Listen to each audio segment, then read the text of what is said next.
Okay. அனைவருக்கும் இனிய மாலை வணக்கம். ஆ இன்னைக்கு வந்து நம்ம கான்ஸ்டிடியூஷன் வந்து பார்க்க போறோம். ஆ ஒரு வாரமும் வந்து கான்ஸ்டிடியூஷன் ஒவ்வொரு ஆர்டிக்கிளா வந்து உங்களுக்கு முன்னாடியே ஹிஸ்டரியில இருந்து அப்படியே தொடர்ச்சியா வந்து உங்களுக்கு சாந்தினி மேம், தென் ரேஷ்மா மேம், அப்புறம் தமிழ்ச்செல்வன் சார் வந்து தொடர்ச்சியா எடுத்துட்டு இருக்காங்க.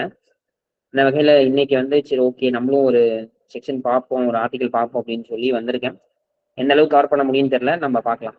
சரி ஓகே. அதுக்கு முன்னாடி ஆ அ நம்ம வந்து முன்னாடியே சொன்ன மாரி நம்ப நாலேட்ஜ வந்து இப்ப பிளாட்ஃபார்ம்லாம் அதிகமாவே கிடைச்சிருச்சு.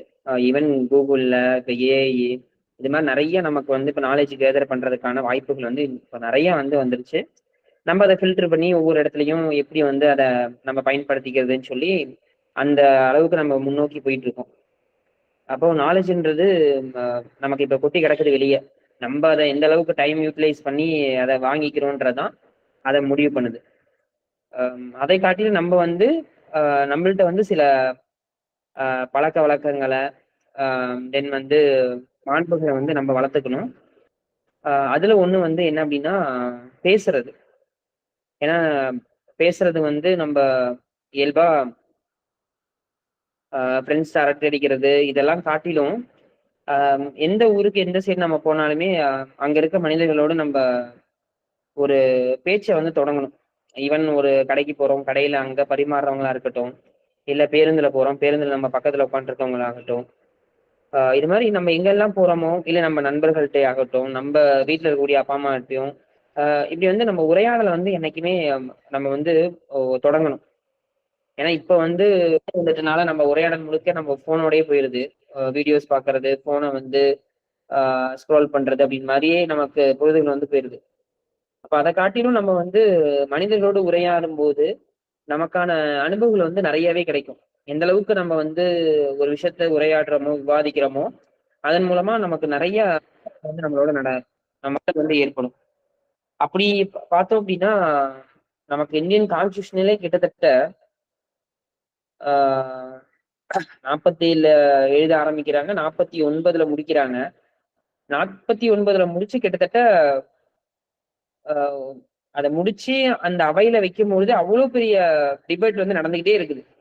கிட்டத்தட்ட 1,00,000 கிட்ட ஆ அவங்க வந்து என்ன பண்றாங்க அப்டின்னா, திருத்தங்கள வந்து மேற்கொண்டே இருக்கிறாங்க. இன்னும் அத எப்படி செழுமைப்படுத்துறது அப்படின்னு சொல்லி, அத வந்து ஒவ்வொரு நாளும் வந்து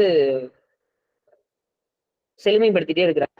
இப்போ வரைக்குமே நம்ம கான்ஸ்டிடியூஷன்ல வந்து கிட்டத்தட்ட 103 திருத்தங்கள் வந்து மேற்கொள்ளப்பட்டுருச்சு. அவ்வளவு திருத்தங்களும் வந்து இன்னும் எப்படி இந்த கான்ஸ்டிடியூஷன் வந்து செழுமைப்படுத்துறது அப்படின்ற அந்த ஒரு நோக்கம் தான் போகுது. ஏன்னா, அ இது வந்து நம்ம என்ன சொல்றோம் அப்படின்னா, சட்டத்த பொறுத்தவரைக்கும் ஒரு வாழக்கூடிய ஒண்ணு அப்படின்னு நம்ம சொல்றோம். அது எப்பயுமே வாழ்ந்துட்டே இருக்கணும்.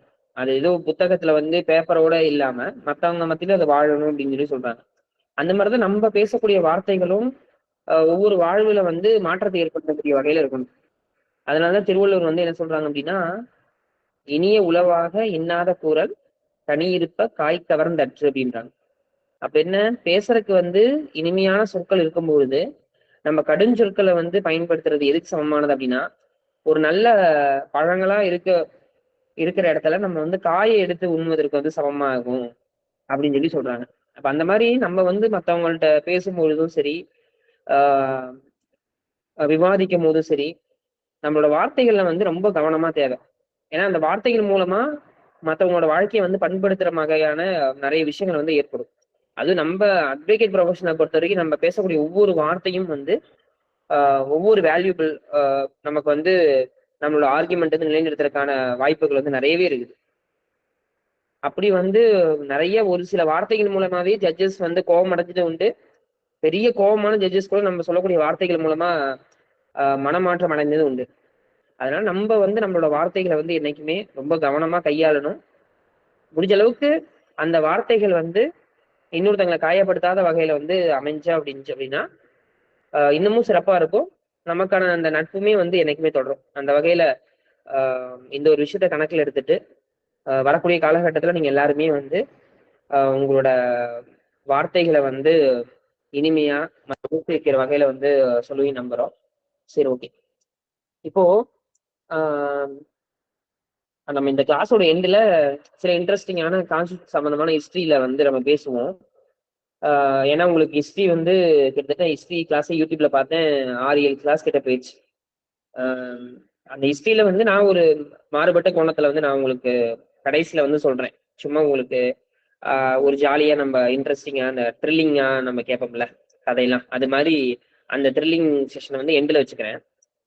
இப்ப நம்ம பார்க்கக்கூடிய செஷன் வந்து என்ன அப்படின்னா, ரைட் டு ஈக்குவாலிட்டி.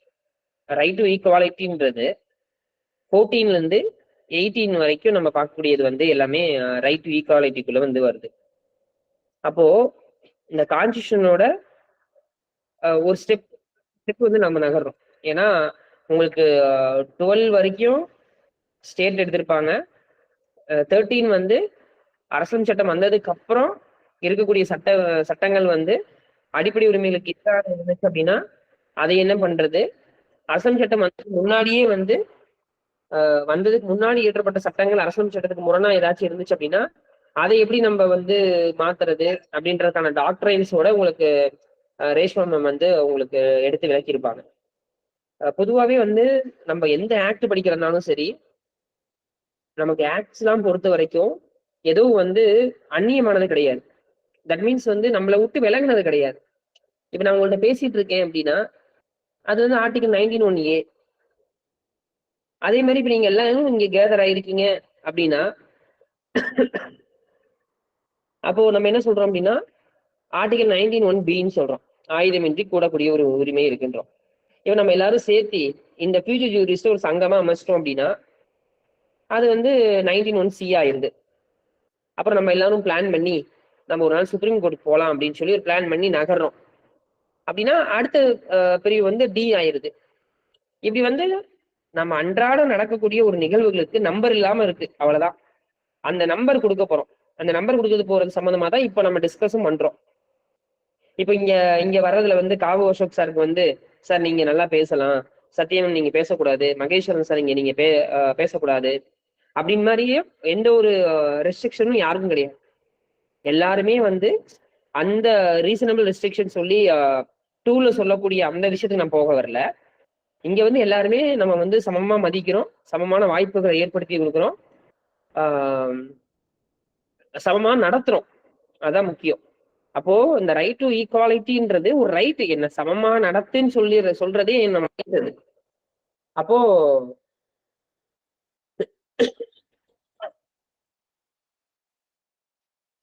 அதே மாதிரி நான் ஏன் இந்த விஷயம் நம்ம சொல்றேன்னா, நம்ம வந்து இந்த அதுக்கு குறிப்பா நம்ம ஜுடிஷியல் எக்ஸாம் ஆஸ்பிரன்ஸ்க்கு வந்து நம்ம ஒவ்வொன்றையுமே மனப்பாடம் பண்றத வந்து அது வந்து ஒரு கஷ்டமா நீங்க வந்து ஃபீல் பண்ண வேண்டாம். அதை எப்படி நம்ம வந்து எடுத்துக்கணும் அப்படின்னா, இப்ப வந்து நாடாளுமன்ற கூட்டத்தொடர் வந்து நடந்துட்டு இருக்கு. இப்போ சபாநாயகர் மேல வந்து ஒரு குற்றச்சாட்டு சாட்டுறாங்க. அப்போ யார் அந்த சபாநாயகர்? அவர் யாரு? கான்ஸ்டியூஷன்ல என்ன? அவருக்கு என்ன ப்ரொவிஷன்? அவ்வளவுதான். ஓம் பிர்லாவை வந்து அவரோட ஞாபகம் வந்துருச்சு அப்படின்னாவே அவருக்கு ஒரு ஆர்டிகல் நம்ம வந்து கொடுத்துருக்கோம். அதே மாதிரி குடியரசுத் தலைவர் வராங்க. இப்போ குடியரசுத் தலைவரோட உரையின் மீதான நன்றி தெரிவிக்கும் கூட்டம் தான் இப்ப போயிட்டு இருக்குது. அப்ப குடியரசுத் தலைவர் யாரு? அப்ப அவருக்கு ஒரு ஆர்டிகல் இருக்கு, அந்த ஆர்டிகல் நமக்கு தெரியாம இருக்கு. அப்ப நமக்கு வந்து அந்த மேடம் பிரசிடென்ட் மேடம் பார்த்த உடனே நமக்கு ஆர்டிகல் என்ன ஒரு நம்பர் தான் வரணும். இப்ப வந்து விவேக் வந்து ஒரு மாமிக்கு வந்து 10 போடுவாங்கல்ல, தலைவலிக்கு ஏதோ 10 போட்ட மாதிரி நம்ம அவங்களுக்கு பேச வரும் போதுல அவங்க நெத்தியில் நமக்கு நம்பர் தான் தெரியணும். என்ன நம்பர் தெரியணும்? சபாநாயகரா, சபாநாயகர் வந்து இந்த நம்பர் அப்படின்னு நமக்கு நெத்தியில தெரியணும். அவர் பார்த்தாலே அந்த நம்பர் தான் நமக்கு தோணும். அதே மாதிரி பிரசிடென்ட்டா அவங்களுக்கு இந்த நம்பர் தான் நமக்கு தோணும். அதே மாதிரி நம்ம ஜஸ்டிஸ் வந்து சிஜிஐ இருக்கிறார் அப்படின்னா அவரை பார்க்கும்போது அந்த நம்பர் தான் தோணும். அது மாதிரி ஒவ்வொருத்தருக்குமே வந்து நமக்கு வந்து ஆர்டிகல் மூலமா தான் நமக்கு அந்த நம்பர் மூலமா தான் நம்ம அடையாளப்படுத்திக்கணும். அப்படி நீங்க அப்படி நீங்க அப்படி ரிமெம்பர் பண்ண ஆரம்பிச்சிட்டீங்கன்னு வச்சுக்கோங்களேன், ரொம்ப ஈஸியாயிரும். நாளைக்கு நீங்க நியூஸ் பேப்பர்ல ஒரு செய்தி படிக்கும் போது கூட அட இந்த ஆர்டிக்கல் இது இவங்க ஏதோ ஸ்டேட் கவர்மெண்ட் கலைக்க போறாங்களாமா, அட ஆர்டிக்கல் அப்படின்னு சொல்லி நம்ம ஒவ்வொரு விஷயத்தையுமே வந்து அப்படி வந்து படிச்சிட்டோம் அப்படின்னா நமக்கு வந்து ரொம்பவே ஈஸியாயிரும். இதுக்கு நீங்க தனியா மெனக்கெட்டு உட்காந்து படிக்கணும்னு அவசியமே இல்லை. அதையே நீங்க வந்து பிராக்டிக்கலான ஒரு உதாரணத்தோடயே எடுத்து எழுதிடலாம். இப்ப எக்ஸாம்பிள் வந்து பேரறிவாளன் கேஸையோ இல்ல மத்த கேஸையோ நம்ம பாக்குறோம். அவங்க வந்து எப்படி ஆர்டிகல் 142 வந்து யூஸ் பண்ணாங்க.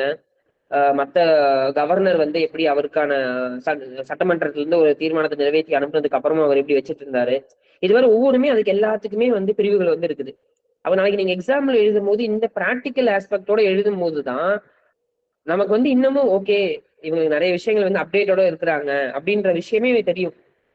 நீங்க அதை விட்டுட்டு இந்த ஏகே கோபாலன் கேஸ் இருக்கு, மேனகா காந்தி கேஸ் இருக்கு அப்படின்னு சொல்லி நம்ம படிச்சோம் அப்படின்னா அதுல என்ன நம்ம நம்ம எல்லாருமே வந்து மேனகா காந்தி கேஸ் எழுத போறாங்க, எல்லாருமே ஏகே கோபாலன் கேஸ் தான் எழுத போறாங்க. அப்ப அதை காட்டிலும் உங்களோட ஆன்சர் ஷீட்ல உங்களுக்கு தெரிஞ்ச விஷயம் என்ன அப்படின்றதுதான் உங்களையும் மத்தவங்களையும் வந்து வேறுபடுத்தி காமிக்கும். அதனால படிக்கிறத வந்து ரொம்ப விரும்பி படிங்க. அந்த விரும்பி படிக்கிறது இந்த மாதிரி வந்து ஒவ்வொரு செக்ஷனோட ஒவ்வொரு நியூஸஸோட நம்ம கம்பேர் பண்ணி படிக்கிறதா. அதனால இந்த கான்ஸ்டியூஷன் வந்து லிவிங் ஆர்கான்னு சொல்லி சொல்லுவாங்கல்ல, அது மாதிரி அது வந்து வாழ்ந்துட்டே தான் இருக்கு, நமக்குள்ள வாழ்ந்துட்டே தான் இருக்குது. அதே மாதிரி கான்ஸ்டியூஷன் படிக்கும் போது ரைட்ஸ் எல்லாம் படிக்கும் போது நம்ம எப்படி வச்சுக்கணும் அப்படின்னா, ஏதோ வந்து கான்ஸ்டியூஷன் வந்ததுக்கு அப்புறம் தான் வந்து இந்த ரைட்ஸ் எல்லாம் நமக்கு வந்து இருக்குது, அதுக்கு முன்னாடி நமக்கு பேச முடியாது, அதுக்கு முன்னாடி நம்ம சங்கம் அமைக்க முடியாது, அதுக்கு முன்னாடி நம்ம எங்கேயும் போக முடியாது அப்படின்னு சொல்லி நீங்க நினைச்சவே கூடாது. நல்லா நீங்க புரிஞ்சுக்கணும்.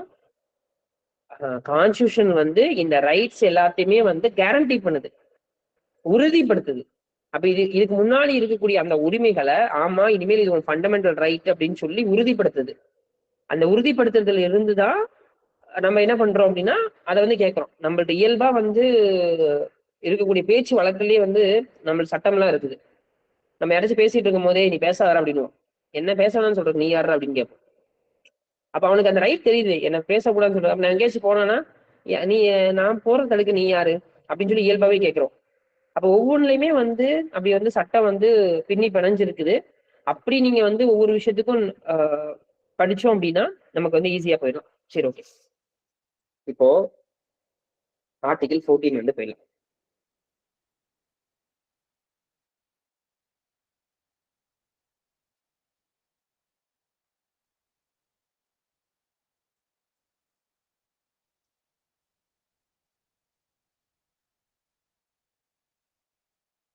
ஓகே, நெக்ஸ்ட் போயிடலாம்ல கிளாஸ்க்குள்ள. கொஞ்சம் ஓப்பன் பண்ணி சொல்லிட்டீங்கன்னா. Okay, fine.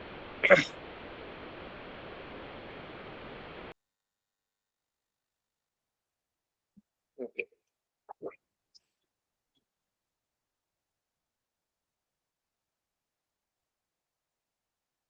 இப்போ ஆர்டிகல் 14 கான்ஸ்டிடியூஷன் வந்து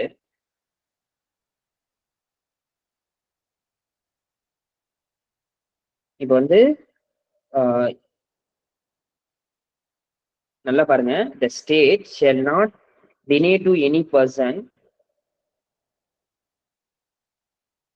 equality before the law or equal protection of laws within the territory of India. அவ்வளவுதான், அவ்வளவுதான் வார்த்தை. ஆனா இதுக்கு கொடுத்தக்கூடிய இன்டர்பிரேஷனு, இது போகக்கூடிய அந்த எல்லையெல்லாம் பாத்தீங்கன்னா ரொம்ப பறந்தது. வெறும் நம்ம ஆர்டிகல் 14 மட்டும் எடுக்கலாம் அப்படின்னா நம்ம இன்னும் ஒரு ஒன் மந்த் வரைக்குமே கூட எடுக்கலாம். அவ்வளவு விஷயங்கள் வந்து இந்த 14 இருக்குது. அப்போ இந்த 14 பொறுத்த வரைக்கும் நமக்கு பிரியாம்பிள்லயே வந்து ஈக்குவாலிட்டின்னு ஒரு வார்த்தை வந்து வந்துருச்சு. அப்போ பிரியாம்பிள்ன்றது ஒட்டுமொத்த சட்டத்தோட ஒரு அதை உள்ள என்ன சொல்ற அந்த எசன்ஸ் தான் அந்த பிரியாம்பிள் வந்து பாக்குறோம். அப்படி பார்க்கும்போது அந்த ஈக்குவாலிட்டியை வந்து பிரதிபலிக்கக்கூடிய அந்த உறுப்புகள் தான் 14 இருந்து 18 வரைக்கும் நம்ம பாக்குறோம். அப்படி பார்க்கும்போது ஃபர்ஸ்ட் யாரும் ரெஸ்பான்சிபிள் சொல்றாங்க, நல்லா பாருங்க. ஆர்டிகல் 12 வந்து ஸ்டேட்டை பத்தி எக்ஸ்பிளைன் பண்ணிட்டு 14 வந்து எடுத்தோன்னு யாரை சொல்றாங்கன்னா ஸ்டேட்டை தான் சொல்லுது. இப்ப ஸ்டேட் வந்து அது ஸ்டேட் கவர்மெண்டா இருக்கலாம், யூனியன் கவர்மெண்டா இருக்கலாம். அவங்க என்ன சொல்றாங்க அப்படின்னா சட்டத்தின் முன் அனைவரும் சமம், அதே மாதிரி சட்டப்படி வந்து எல்லாருக்கும் ஈக்குவலான ஒரு ப்ரொடெக்ஷன் வந்து தரணும். இது யார் வந்து உறுதிப்படுத்தணும் அப்படின்னா வேற யாரும் பிரைவேட் பர்சன் வந்து சொல்லல. 14 எடுத்த உடனே யாரை சொல்றாங்க அப்படின்னா ஸ்டேட்டை சொல்றாங்க. அப்போ ஒவ்வொரு அரசாங்கத்தோட தார்மீக கடமை வந்து என்னவா இருக்கு அப்படின்னா கான்ஸ்டியூஷன் படியே அவங்களோட வேலை எங்க இருந்து ஸ்டார்ட் ஆகுது அப்படின்னா 14 ஸ்டார்ட் ஆகுது. எல்லாத்தையுமே வந்து சமமா வந்து நடத்தணும், சமமா வந்து அவங்களுக்கு ப்ரொடக்ஷன் கொடுக்கணும் அப்படின்றதான் இந்த 14 வந்து சொல்லுது. இப்போ இந்த 14ல வரக்கூடிய டாக்டரின்லாம் என்ன அப்படின்றத பாத்திரலாம். இப்போ 14 வரக்கூடிய டாக்டரின்லாம் என்ன அப்படின்னா,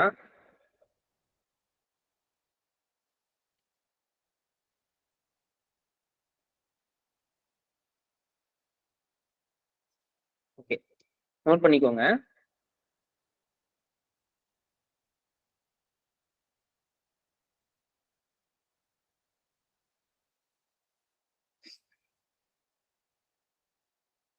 ஃபர்ஸ்ட் இந்த சுப்ரீம் கோர்ட்டால ஏற்படுத்தப்பட்ட டெவலப்மெண்ட்லாம் பார்த்துடலாம்.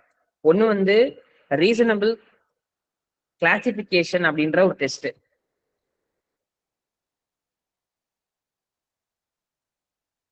அப்புறம் ஆர்பிட்டர்னஸ் அப்படின்ற ஒரு டெஸ்ட். அப்புறம் ரேஷனல் ரிலேஷன்ற ஒரு டெஸ்ட்.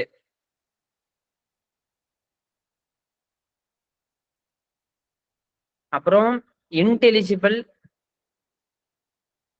டிஃபரண்டியா அப்படின்ற ஒரு டெஸ்ட்.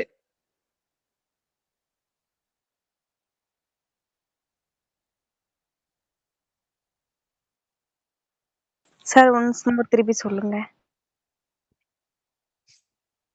டெஸ்ட் வந்து என்னென்ன டெஸ்ட்னா, ரீசனபிள் கிளாசிபிகேஷன் அப்படின்ற டெஸ்ட்.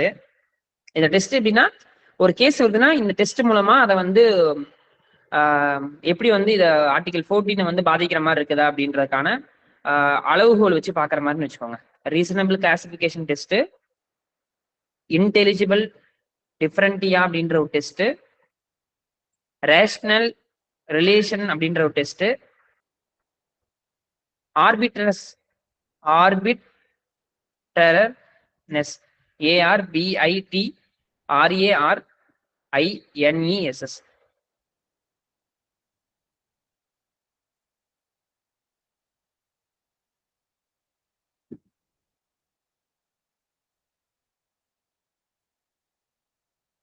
நெக்ஸ்ட்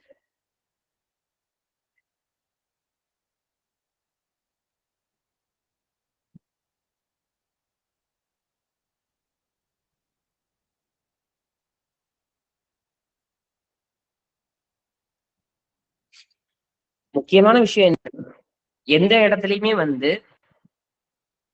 டிஸ்கிரிமினேஷன் வந்து கூடாதுன்றதுதான் மெயினான ஒரு விஷயம். எந்த இடத்துலயுமே வந்து டிஸ்கிரிமினேஷன் வந்து கூடாதுன்றதுதான் முக்கியமான விஷயம். அதே மாதிரி ஈக்குவாலிட்டின்றது சமமானவர்களிடையே சமத்துவம் தான். ஈக்குவாலிட்டி அமாங் த ஈக்குவல்ஸ் தான். சமமானவர்களுக்கிடையே சமத்துவம்ன்றதா அதோட மெயின் கான்செப்ட். இப்போ இந்த ஆர்டிகல் 14, 19, 21 அப்படின்றது எல்லாமே ஏகே கோபாலன் கேஸ்ல வந்து என்ன பண்றாங்க அப்படின்னா, ஏகே கோபாலன்றவர் வந்து ஒரு கம்யூனிஸ்டா இருக்கிறாங்க. அவரு பல போராட்டங்களை வந்து பண்ணியிருக்கிறாங்க.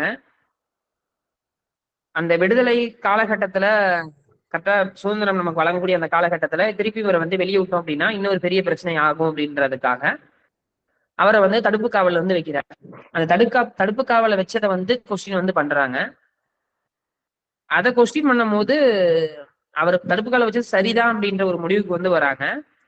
அப்போ வந்து ஆர்டிகல் 14, 19, 21 எந்த ஒரு இன்டர்லிங்கும் கிடையாது அப்படின்னு சொல்லி அந்த ஜட்ஜ்மெண்ட்ல டிக்ளேர் பண்றாங்க. ஏன்னா நம்ம வந்து ட்ரையாங்கிள்னு சொல்லுவோம். இது மூணுக்குமே ரொம்ப நெருக்கமான தொடர்பு இருக்குன்னு நம்ம சொல்லுவோம். ஆனா ஏகே கோபாலன் கேஸ்ல அப்படி டிக்ளேர் பண்ணல. இப்ப நெக்ஸ்ட் வந்து AK Gopalan case over rule பண்ணது Maneka Gandhi case. As usual Maneka Gandhi case என்ன, அவங்க வந்து ஒரு பத்திரிகையை வந்து நடத்துறாங்க. இந்திரா காந்தி அவங்களோட எமர்ஜென்சி காலகட்டம் முடியுது. அடுத்து ஒரு புது ஆட்சி வந்து வராங்க. இவங்க நடத்தக்கூடிய பத்திரிகையில வந்து அந்த புதுசா வந்த ஆட்சியாளர்களை வந்து விமர்சிச்சோம். இந்திரா காந்தியை வந்து, அதாவது காங்கிரஸ்ல இருக்கக்கூடிய நபர்களை வந்து ரொம்ப பெருமையாவும் அதுல பேசுறாங்க. ஏன் அப்படின்னா இந்திரா காந்தியோட மருமக தான் மேனகா காந்தி. அப்போ இவங்க வந்து வெளிநாட்டுக்கு ஒரு போகணும்னு சொல்லி இருக்கிறாங்க. அப்ப பாஸ்போர்ட் ஆக்ட் செக்ஷன் 10 கீழே பாஸ்போர்ட்டை வந்து முடக்குறாங்க. எங்க பாஸ்போர்ட் எப்படி முடக்க முடியும் அப்படின்னு சொல்லி தான் சுப்ரீம் கோர்ட் வந்து போறாங்க. சுப்ரீம் கோர்ட்ல இப்பவும் வந்து நம்ம ரொம்ப மதிக்கத்தக்க கிருஷ்ணய்யர், பி.என். பகவதி, அப்புறம் ஒரு அப்பாலாம் அங்கதான் இருக்கிறாங்க. அந்த பெஞ்ச்ல தான் இருக்கிறாங்க. இருந்துட்டு ஆக்சுவலி நமக்கு பார்க்கும்போது என்ன, ஒருத்தவங்க போறாங்க, அவங்களோட பாஸ்போர்ட்டை முடக்குறாங்கன்னு நமக்கு ஒரு சிம்பிளான ஒரு விஷயமா தான் தெரியுது. பட் அப்ப என்ன பண்றாங்க அப்படின்னா, அத ஒரு கான்ஸ்டிடியூஷனல் பெஞ்ச் விசாரிக்கிற அளவுக்கு அதை வந்து கொண்டு போறாங்க. ஏன் அப்படின்னா, அப்ப வந்து ஜுடிஷியரியே வந்து ரொம்ப கொஞ்சம் தள்ளாடுற ஒரு சமயமா வந்து ஏடிஎம் ஜபல்பூர் கேஸ் வந்து உங்களுக்கு எல்லாருக்குமே தெரியும். ஏடிஎம் ஜபல்பூர் கேஸ் வந்து இருந்துச்சு. இப்போ எமர்ஜென்சி வந்து அறிவிச்சிட்டாங்க. எமர்ஜென்சி அறிவிச்ச அந்த சமயத்துல ஃபண்டமெண்டல் ரைட்ஸ் வந்து கிளைம் பண்ண முடியுமா முடியாதா? சொல்லுங்க எல்லாருமே. இப்ப இருக்கிற எமர்ஜென்சி ஆக்ட் படி அறிவிச்சிட்டாங்க. சொல்லுங்க. இப்ப இருக்கிற அமெண்ட்மெண்ட்க்கு அப்புறம் 2021 தவிர மித்த ரைட்ஸ் கிளைம் பண்ண முடியாது சார். மத்தவங்களா?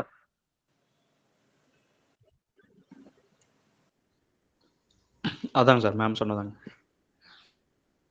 மத்தவங்க ஆன்சர் பண்ணுங்க, இன்டராக்டிவா இருங்க.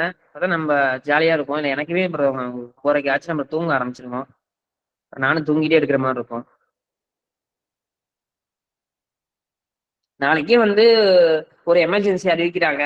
நம்ம எல்லாம் வந்து இப்போ எங்க அட்வொகேட்ஸா இருக்கோம். வந்து என்ன பேச விடுங்க, நான் அங்க போகணும் இங்க போகணும், எப்படி எங்களை தடுக்கலாம் அப்படின்னு சொல்லி 226 32 இன்வோக் பண்ண முடியுமா? இல்ல 32 226 இன்வோக் பண்ற அளவுக்கு ஹைகோர்ட் சுப்ரீம் கோர்ட்லாம் ஃபங்க்ஷன் ஆகுமா? அப்படி கேட்கிறேன். அதனால அதுக்காக உட்காந்து ஒர்க் அவுட் பண்ணுங்க.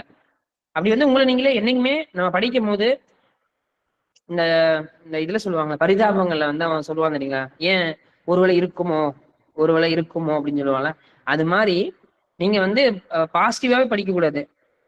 இப்போ படிக்கிறீங்க, படிக்கும் போதே இப்ப எப்படி இருக்கு அப்படின்னா, அரசாங்கம் வந்து எல்லாத்தையுமே வந்து சமமா நடத்தணும்னு சொல்லி இருக்குது. ஒருவேளை நடத்தலைன்னா அப்படின்னு கொஸ்டின் நீங்களே போடணும். அப்ப அதுக்கு ஆன்சர் கண்டுபிடிக்கணும். அதே மாதிரி ஆர்டிகல் 19 வந்து பேசணும்னு சொல்லியிருக்கிறாங்க. பேசுறதுக்கு முடியாதுன்னு சொல்லி சொல்றாங்க. அது நம்ம வந்து வெறும் பேசுறது மட்டும் இல்ல, அது வரைகிறது, எழுதுறது, அது மாதிரி நிறைய விஷயங்கள் வந்து அது உள்ளடக்கும். ஒரு பாடல் இசைக்கிறது, அது மாதிரி நிறைய விஷயங்கள் வருது. அப்ப இது மாதிரி ஒரு பண்ணலைன்னா என்ன பண்றது அப்படின்னு சொல்லி படிக்கும் போதே நீங்க நெகட்டிவாவே படிக்கணும். அப்பதான் உங்களுக்கு நிறைய ஆன்சர் கிடைக்கும். ஏன்னா நம்ம வந்து வாதம் பிரதிவாதம் ரெண்டுமே நடக்கும்ல. இப்ப வந்து ஒரு பிளைண்ட் வந்து இப்படிதான் போடணும்னு சொல்லி இருக்குது ஆர்டர் 7 ரூல் 1ல. அப்படி இல்லைன்னா என்னவாகும்? ஒருவேளை நம்ம மாத்தி போட்டது அப்புறம் அமெண்ட்மெண்ட் அதுக்காக தான் ஒண்ணு வருது. அடுத்து என்ன பண்றோம்? ரிட்டர்ன் ஸ்டேட்மெண்ட் போடணும். ஒருவேளை போடலைன்னா, எக்ஸ்பார்ட்டி பண்ணிட்டாங்கன்னா, எக்ஸ்பார்ட்லயும் ஆர்டர் வாங்கிட்டாங்கன்னா, அந்த ஆர்டர் பேஸ் பண்ணி அவங்க இபி ஃபைல் பண்ணிட்டாங்கன்னா, அந்த இபியும் ஃபைல் பண்ணதுக்கு அப்புறம் ப்ராப்பர்ட்டி அட்டாச் பண்ணிட்டாங்கன்னா, ப்ராப்பர்ட்டி அட்டாச் பண்ணி அந்த பொசிஷனும் எடுத்தாங்க அப்படின்னா அடி பேர் தான். இப்ப அந்த பொசிஷன் எடுத்ததுக்கு அப்புறம் திருப்பி நான் வரேன். ஐயோ நான் வந்து எனக்கு இப்பதான் தெரிஞ்சு அப்படின்னு சொல்லி நான் உள்ள வரேன். எதை ஃபர்ஸ்ட்ல இருந்து வரேன். எக்ஸ்பார்ட்டி செட்டசைட் பண்ணி திருப்பி அப்படியே உள்ள வரேன். உள்ள வந்ததுக்கு அப்புறம் அந்த இபிய என்ன பண்ற, ரெஸ்டிடியூஷன் சொல்லி ஒண்ணு சொல்லுவாங்க. திரும்ப பெற திருப்பி ரீபொசிஷன் வந்து வாங்குறது. அப்ப அந்த ப்ரொசீஜர் மேற்கொள்வோம். இப்படின்னு சொல்லி நீங்க அதை அப்படியே நெகட்டிவ் வைஸா படிச்சிட்டீங்க அப்படின்னா, படிக்கும் போதே உங்களுக்கு 2 ஆங்கிளும் நீங்க சேர்த்தியே படிச்சிருவீங்க. 2 ஆங்கிளுமே சேர்த்தியுமே நமக்கு புரிஞ்சிருக்கலாம். அதனால அப்படி வந்து நீங்க படிச்சுக்கோங்க. சரி, ஓகே, நம்ம திரும்பி கேஸ் வருவோம். இப்போ எங்க விட்டேன்? மனேகா காந்தி ஏன் கான்ஸ்டிடியூஷனல் பெஞ்ச் போதும்? எஸ். அப்போ மனேகா காந்தி கேஸ்ல டிஸ்கஸ் பண்றாங்க. பாஸ்போர்ட் ஆக்ட் வந்து பாஸ்போர்ட் ஆக்ட் இருக்கு. பாஸ்போர்ட் ஆக்ட் வந்து ஃபண்டமெண்டல் ரைட் வந்து வயலேட் பண்ணுதா அப்படின்னு சொல்லி போறாங்க. அதுக்கப்புறம் ஆர்டிகல் 19, 14, 21 இது எல்லாமே இன்டர்லிங்க் ஏதாச்சும் இருக்குதா அப்படின்னு சொல்லி பாக்குறாங்க. பார்த்துட்டு இது ஒவ்வொன்றையுமே டிஸ்கஸ் பண்றாங்க. டிஸ்கஸ் பண்ணிட்டு கிட்டத்தட்ட 70,000 வார்த்தைகளாமா. நீங்க உங்களுக்கு இப்பயுமே மிகப்பெரிய தீர்ப்பு அப்படின்னு பாத்தீங்கன்னா அந்த தீர்ப்பா சொல்லி சொல்றாங்க. பிபிசிலாம் தமிழ்லயே இது நம்ம என்ன விஷயம் சொல்றோம்னா, அது அப்படியே தமிழ்லயே அதை ஹிஸ்டரிலாம் போட்டிருக்கிறாங்க. அப்போ டிஸ்கஸ் பண்ணி என்ன சொல்றாங்க அப்படின்னா ஏகே கோபாலன் கேஸை ஓவர் ரூல் பண்றாங்க. ஓவர் ரூல் பண்ணி 14, 19, 21 எல்லாத்துக்குமே வந்து இன்டர்லிங்க்லாம் இருக்குது. நீங்க வந்து ஆட்டம் பாட்டம் இருக்குது. அதே மாதிரி ஆர்டிகல் 14 படி அவங்களுக்கு வந்து நீங்க சமமா வந்து அவங்களை நடத்தணும். அவங்களுக்கு என்ன காரணமோ அதுக்கு வந்து சொல்றதுக்கான வாய்ப்புகளை வந்து அவங்களுக்கு ஏற்படுத்தி தரணும் அப்படின்ற விஷயத்தெல்லாம் வந்து மேனகா காந்தி கேஸ்ல லிங்க் பண்றாங்க. அதுக்கப்புறம் தான் அந்த கான்செப்ட் வந்து இன்னும் எமர்ஜ் ஆகுது, இன்னும் அடுத்த கட்டமா டெவலப் ஆகுது. அந்த 14, 19, 21 எல்லாமே இன்டர்லிங்க் பண்றாங்க. அதனாலதான் இப்போ வரைக்கும் ஜட்மெண்ட்டை இந்த 14, 19, 21 தான் வருது. நீங்க 14 மட்டும் தனியா எங்கேயுமே வந்து அப்படி பாக்குறதே இல்லை. இப்போ ஒரு கேஸ் எடுத்துக்கோங்க. அந்த கேஸ் நோட் பண்ணிக்கோங்க. சரவணன் வெர்சஸ் சரவணன் வெர்சஸ்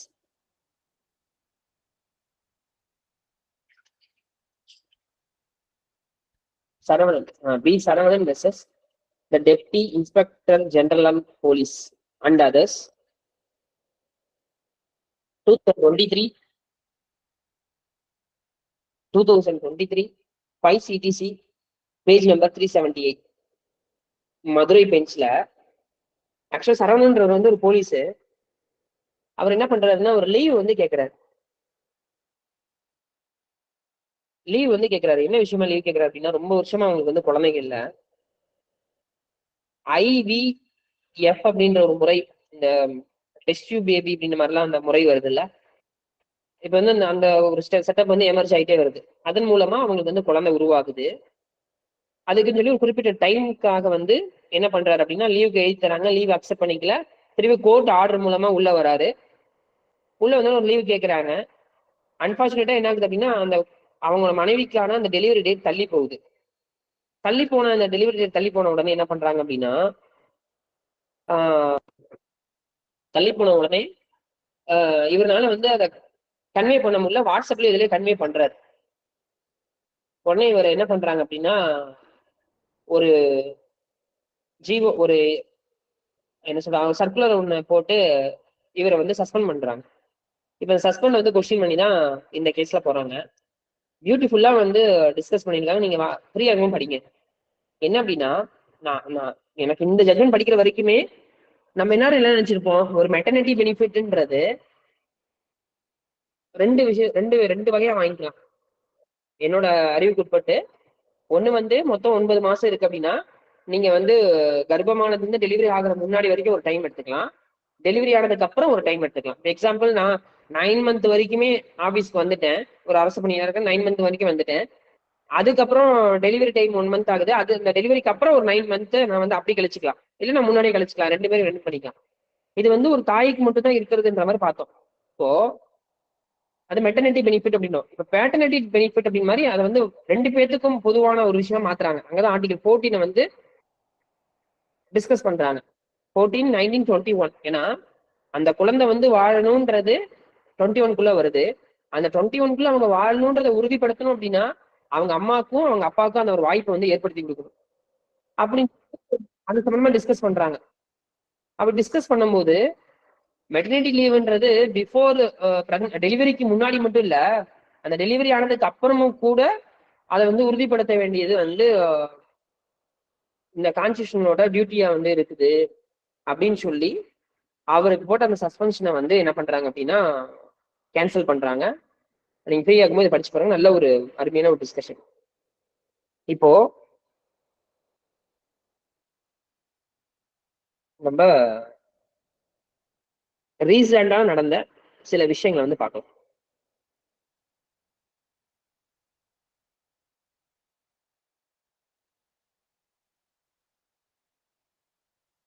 ரீசெண்டா நடந்த விஷயங்கள் வந்து ஐபிசில வந்து 497 வந்து எடுத்தாங்க. ஐபிசில வந்து 497 வந்து எடுத்தாங்க.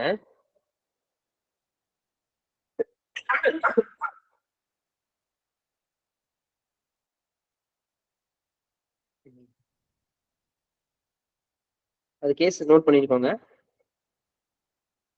Joseph Shine Joseph Shine versus Union of India.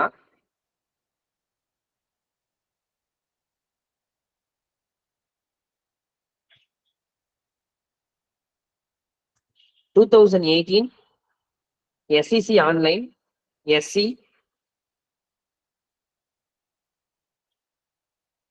1676.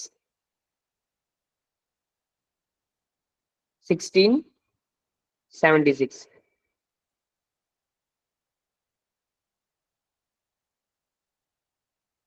ஆயிரத்தி 860 வந்து சட்டங்களை இயற்றி கிட்டத்தட்ட 150 ஆண்டுகள் கிட்ட ஆயிருச்சு. அங்க ஒரு 40, இங்க ஒரு 100, 140, 150 ஆண்டுகள் கிட்ட ஆயிருச்சு. அது வரைக்குமே அதன் கீழே வழக்கு பதிவு போகுதுன்ற அந்த விஷயம் வந்து நடக்குது.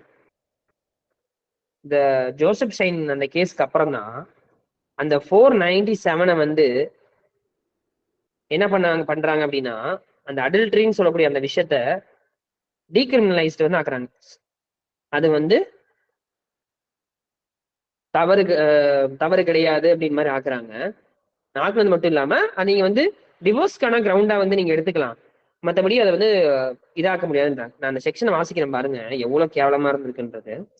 Whoever has a sexual intercourse with a person who is and who he knows or has reason to believe to be the wife of another man,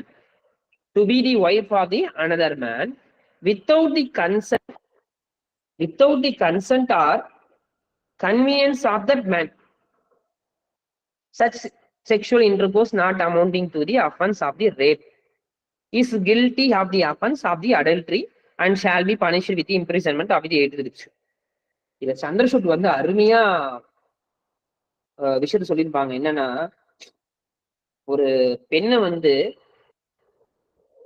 எப்படி வந்து ஒரு தட் மீன்ஸ் ஒரு சொத்தா வந்து எப்படி வந்து கருதி இருந்திருக்கிறாங்க. அப்போ without consent of that man அப்படின்னா என்னன்னா, அந்த ஒய்ஃபை போய் அவங்க வந்து ஒரு இன்டர்கோர்ஸ் அது மாதிரி பண்ணணும் அப்படின்னா அவங்க கணவன்கிட்ட கேட்டா முடிஞ்சாமா அப்படின்ற அந்த ஒரு மீனிங்ல வந்து கொண்டு வராங்க.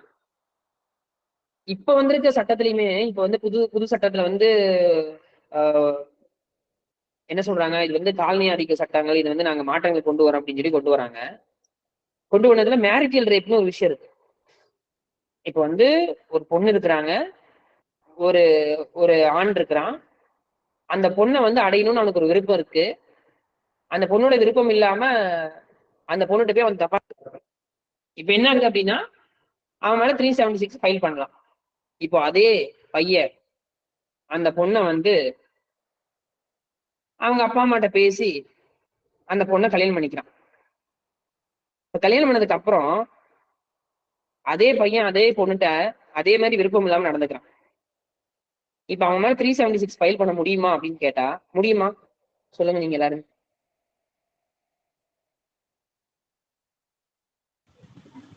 முடியாதுல்ல சார். மத்தவங்களா? மகேஷன் சார், முடியாது சார். மேம்.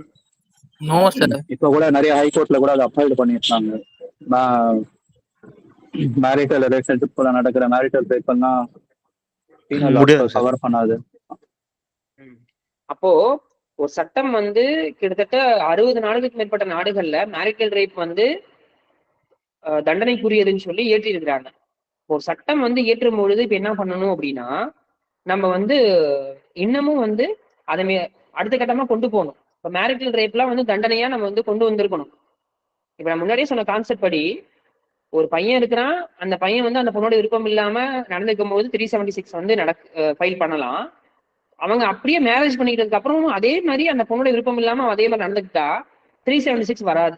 இதுதான் இப்ப இருக்கக்கூடிய சட்டமா இருக்கு. அப்போ ஒன்ஸ் அவனை திருமணம் பண்ணிட்டாங்க அப்படின்னா அந்த பொண்ணு வந்து அவனோட ப்ராப்பர்ட்டியா மாறிடுது. அதுதான் அவங்க சொல்ல வராங்க. இது அப்படியே ஆர்டிகல் 14, 21 வயலேட் பண்ற மாதிரி தான் இருக்கு. அப்ப இன்ன வரைக்குமே அந்த முறை வந்து தொடர்ந்துட்டே இருக்கு. ஈவன் அது டெல்லியில ஒரு மிகப்பெரிய ஒரு ட்ரையலாவே அது போச்சு. இங்க கர்நாடகா ஹைகோர்ட்லாம் வந்து அதை 376 மேட் அவுட் ஆகும்னு சொல்லியே கொடுத்துட்டாங்க. அதை எடுத்துட்டு சுப்ரீம் கோர்ட் போறாங்க. அங்க வந்து அது அப்படியே பெண்டிங்ல இருக்கும் போதே இப்ப திருப்பி இந்த சட்டங்கள் எல்லாமே இப்படி கொண்டு வராங்க.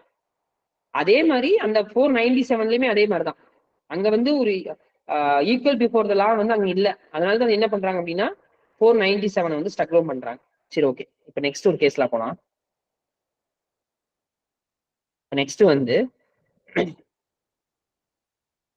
Indian young lawyers association versus state of Kerala. Indian young lawyer association versus state of Kerala.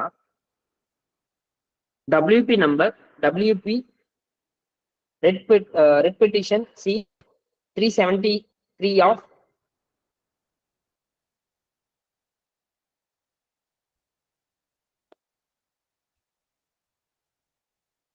2006. இது நல்லாவே தெரியும் எல்லாருக்கும். சபரிமலை கோவில்ல வந்து பெண்களை வந்து அனுமதிக்கல. ஈவன் அந்த ஹிஸ்டரி வந்த வரைக்குமே என்ன சொல்றாங்கன்னா 1970 முன்னாடி எல்லாமே இயல்பா எல்லா பெண்களும் போயிட்டு வந்த மாதிரி சொல்றாங்க. அதுக்கப்புறம் வந்து சில தலையீடுகள்னால என்ன ஆகுது அப்படின்னா பெண்கள் வந்து அந்த மாத விலக்கை வந்து ஒரு கிரிட்டேரியாவை வந்து இவங்க கிரியேட் பண்ணி பெண்கள் வந்து வரக்கூடாது அப்படின்ற மாதிரியான ஒரு விஷயத்தை வந்து கொண்டு வராங்க. இது சுப்ரீம் கோர்ட்ல போகுது. சுப்ரீம் கோர்ட் வந்து இது வந்து அந்த பெண்களை வந்து அவமானப்படுத்துற ஒரு ஆர்டிகல் 14 வந்து கிளியரா வயலேட் பண்ற ஒரு விஷயம் அப்படின்னு சொல்லி டிக்ளேர் பண்ணி அவங்க கோயிலுக்குள்ள போறதுக்கு எந்த தடையும் கிடையாது, பர்மிஷன் அப்படின்னு சொல்லி சொல்லிட்டாங்க. இப்ப அதுக்கு ரிவ்யூ போடுறது எல்லாமே ரெண்டாவது. ஆனா முன்னாடி நான் சொன்ன மாதிரி அந்த 497 சரி, இந்த ஜட்மெண்ட்லயும் சரி, இப்ப இருக்கக்கூடிய ஜஸ்டிஸ் சந்திரசூடோட அவரோட அந்த ஜட்மெண்டோட பார்ட்ன்றது ரொம்ப ஒரு நம்ம வந்து இப்போ வந்து 21 செஞ்சுரியில பெண்களை வந்து எந்த பார்வையில வந்து பார்க்கணும், எப்படி சமமா நடத்தணும்ன்ற அந்த பார்வையில இருந்து எழுதியிருக்கிறாங்க. நீங்க அந்த போர்ஷன் மட்டும் எடுத்து படிச்சீங்கன்னாவே ரொம்ப கிளியரா எப்படி வந்து 14 தென் 19 தென் 25 இது எல்லாமே எப்படி வயலேட் பண்ணியிருக்கிறாங்கன்னு கிளியரா வந்து எஸ்டாப்ளிஷ் பண்ணியிருக்காங்க. ஓகே, நெக்ஸ்ட் ஒரு கேஸ்ல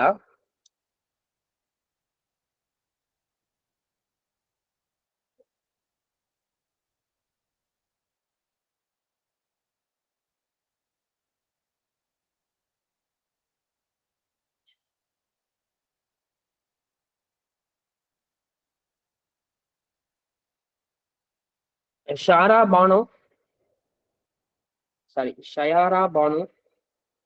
SHAYARABANO versus Union of India. Writ petition C 118 of 2016. இதுலயும் ஆர்டிகல் 14 பர்சனல் லிபர்ட்டி ஹியூமன் ரைட்ஸை பத்தி டிஸ்கஸ் பண்றாங்க. என்ன ஜட்மெண்ட் உங்களுக்கு நல்லாவே தெரியும். ட்ரிபிள் தலாக் சம்பந்தமா. தலாக் வந்து ஒரு டைம் சொன்னாங்க அப்படின்னா அதுக்கு ஒரு கால வரையறை சொல்லி அடுத்த டைம் வந்து ஒரு தலாக் சொல்லுவாங்க. அந்த தலாக் சொன்னதுல இருந்து இத்தனை நாள் கழிச்சு ஒரு தலாக் சொல்லுவாங்க. இதான் ட்ரிபிள் தலாக். இப்போ இந்த தலாக்கை வந்து எப்படி இது பண்ணாங்க அப்படின்னா ஒரே டைம்ல ஒரு பெண்கிட்ட வந்து ஒரு ஆண் வந்து தலாக்னு சொல்லிட்டு அது முடிஞ்சு. அப்போ அவங்களோட திருமண உறவு முறையே வந்து ஒரு செகண்ட்ல வந்து அதை முடிச்சுன்ற மாதிரியான ஒரு நிலைமையை வந்து ஏற்படுத்தி அது சம்பந்தமா சுப்ரீம் கோர்ட்ல வந்து டிஸ்கஸ் பண்ணி இந்த தலாக் முறை இந்த முறையை வந்து கூடாது, இப்படிலாம் இருக்கக்கூடாது அப்படின்னு சொல்லி ஒரு முறையை வந்து ஏற்படுத்துறாங்க. அதுக்கப்புறம் தான் அது வந்து கிரிமினலைஸ் தண்டனைக்குரிய அந்த மாதிரி சொன்னா தண்டனைக்குரியதுன்ற அளவுக்கு வந்து இந்த ஜட்மெண்ட்டுக்கு அப்புறம் சட்டங்கள்லாம் ஏற்றி அதுக்கேற்ற மாதிரி மாத்துறாங்க. இதுல வந்து எப்படி வந்து பெண்கள் வந்து சமமா நடத்தப்படலை அப்படின்றது இதுல டிஸ்கஸ் பண்றாங்க. நெக்ஸ்ட்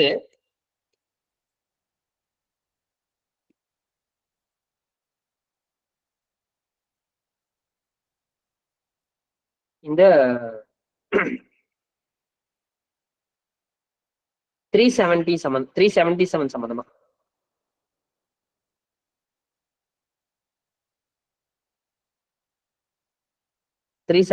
சம்பந்தமா Navtej Singh Johar versus Union of India 2018 ஜட்மெண்ட். டீகிரிமினலைஸ்டு வந்து பண்றாங்க. சேம் செக்ஸ் ரிலேஷன்ஷிப்பை வந்து டீகிரிமினலைஸ்டு வந்து பண்றாங்க.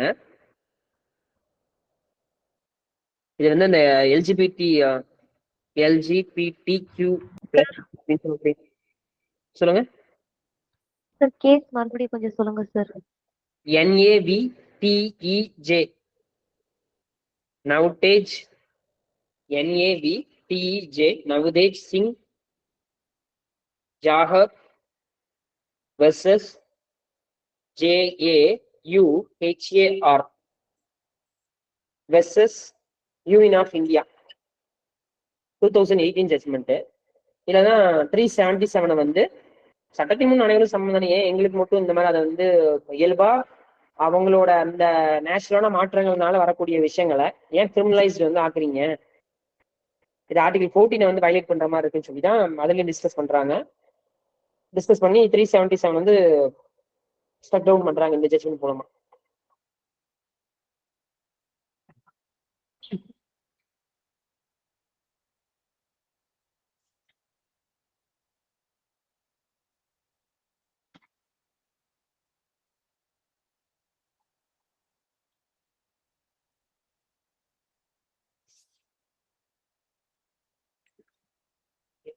நெக்ஸ்ட் போலாமா?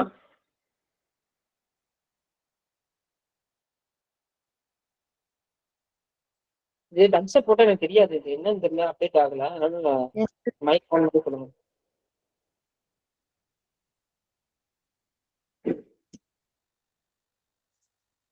சரி okay.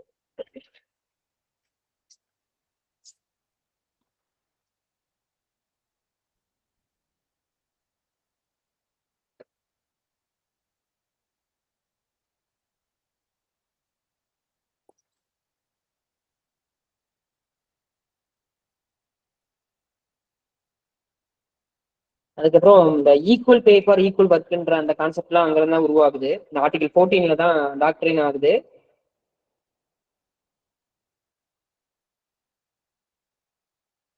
Equal pay for equal work அப்படின்றது ஜட்மெண்ட் நோட் பண்ணிக்கோங்க. 2023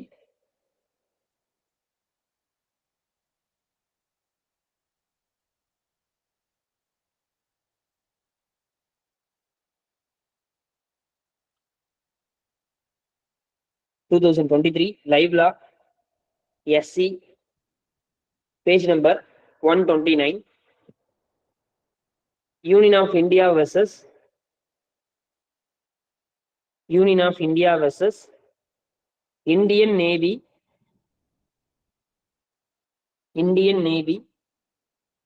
சிவிலியன்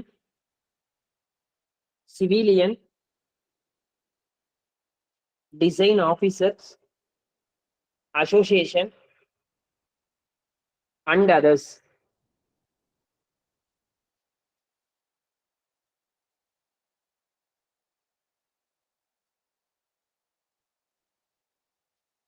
நோட் பண்ணிட்டீங்களா?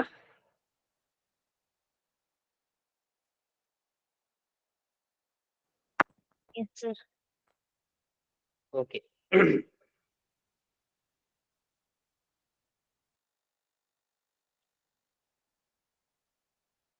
ஓகே,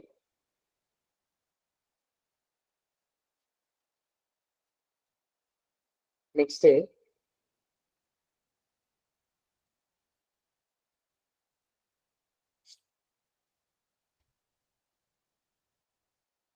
நீங்க முன்னாடியே சொன்ன மாதிரி equality before law, equal protection of லா,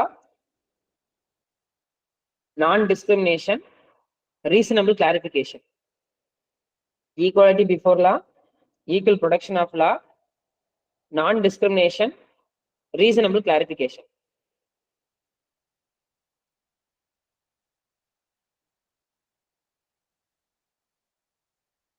அதனால ஸ்டேட் வந்து எந்த இடத்துலையுமே வந்து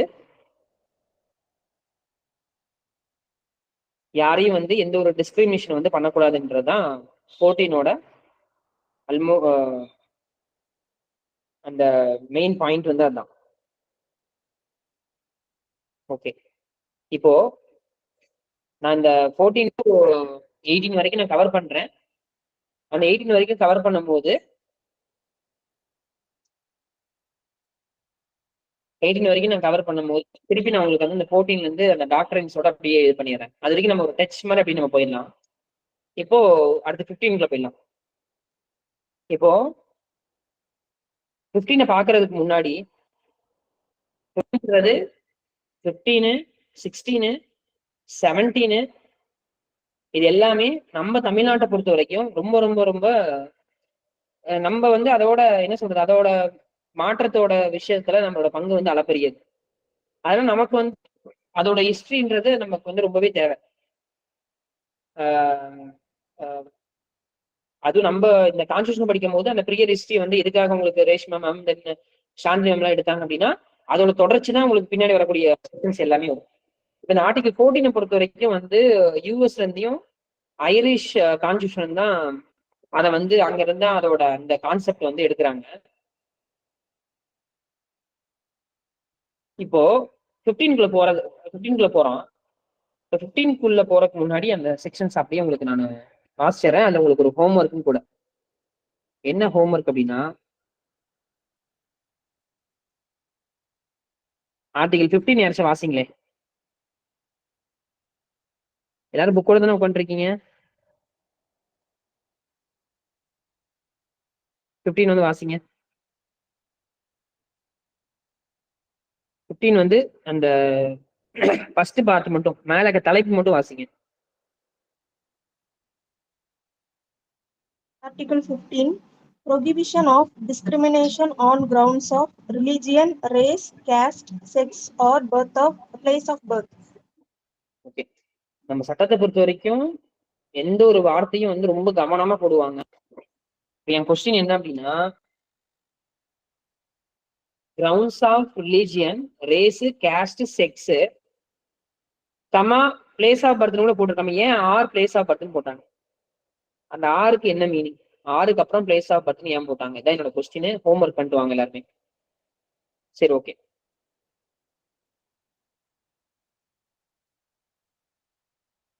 இப்போ முன்னாடி வந்து சட்டத்தின் முன் எல்லாருமே சமமா நடத்தணும், அவங்களுக்கு ஈக்குவல் ப்ரொடக்ஷன் வந்து கொடுக்கணும் அப்படின்னு சொல்லி சொல்லிட்டாங்க.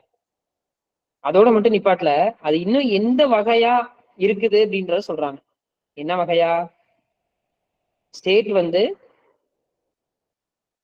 shall not discriminate against any citizen on ground of only of religion. மத ரீதியா நீங்க வந்து அவங்களை டிஸ்கிரிமினேஷன் பண்ணக்கூடாது, அவங்கள வந்து ரேஸ் வைஸா பண்ணக்கூடாது, அப்புறம் கேஸ்ட் வைஸா பண்ணக்கூடாது, செக்ஸ் வைஸா பண்ணக்கூடாது, பிளேஸ் ஆஃப் பர்த் வைஸா பண்ணக்கூடாது, ஆர் எனி ஆஃப் தெம், மற்ற எந்த வகையிலுமே வந்து அவங்களை வந்து டிஸ்கிரிமினேட் பண்ணக்கூடாது அப்படின்னு சொல்லி சொல்லிட்டாங்க.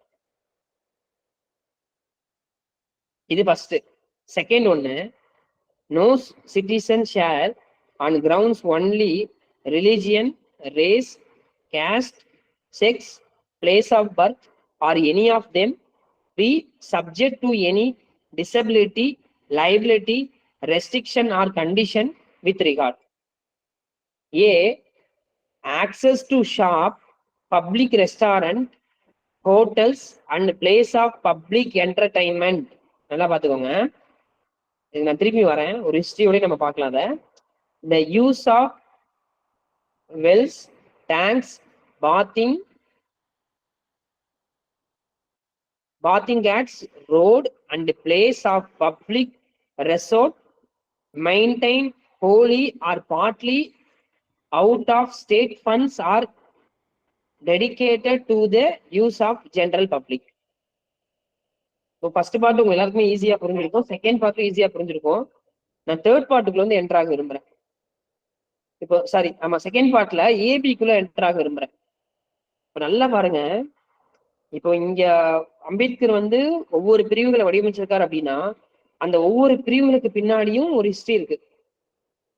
வெறும் ஹிஸ்டரின்றதை தாண்டி அங்க வந்து அப்படியாப்பட்ட ஒரு டிஸ்கிரிமினேஷன் வந்து நம்ம நாட்டுல நடந்திருக்கு. அப்ப அந்த டிஸ்கிரிமினேஷன் வந்து இனிமேல் வந்து கூடாது, அது வந்து அதுக்கு எதிராக சட்டங்களை ஏற்றணும் அப்படின்னு சொல்லிதான் கான்ஸ்டியூஷன்ல வந்து ஒவ்வொரு பிரிவுகளா வந்து கொண்டு வராங்க.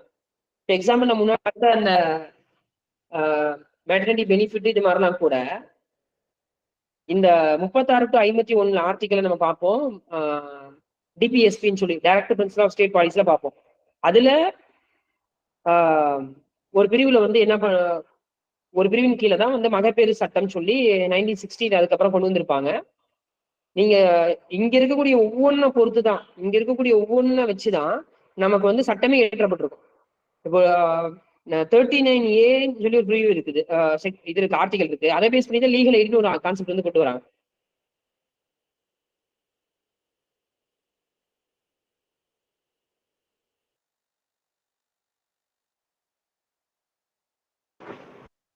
சாரி,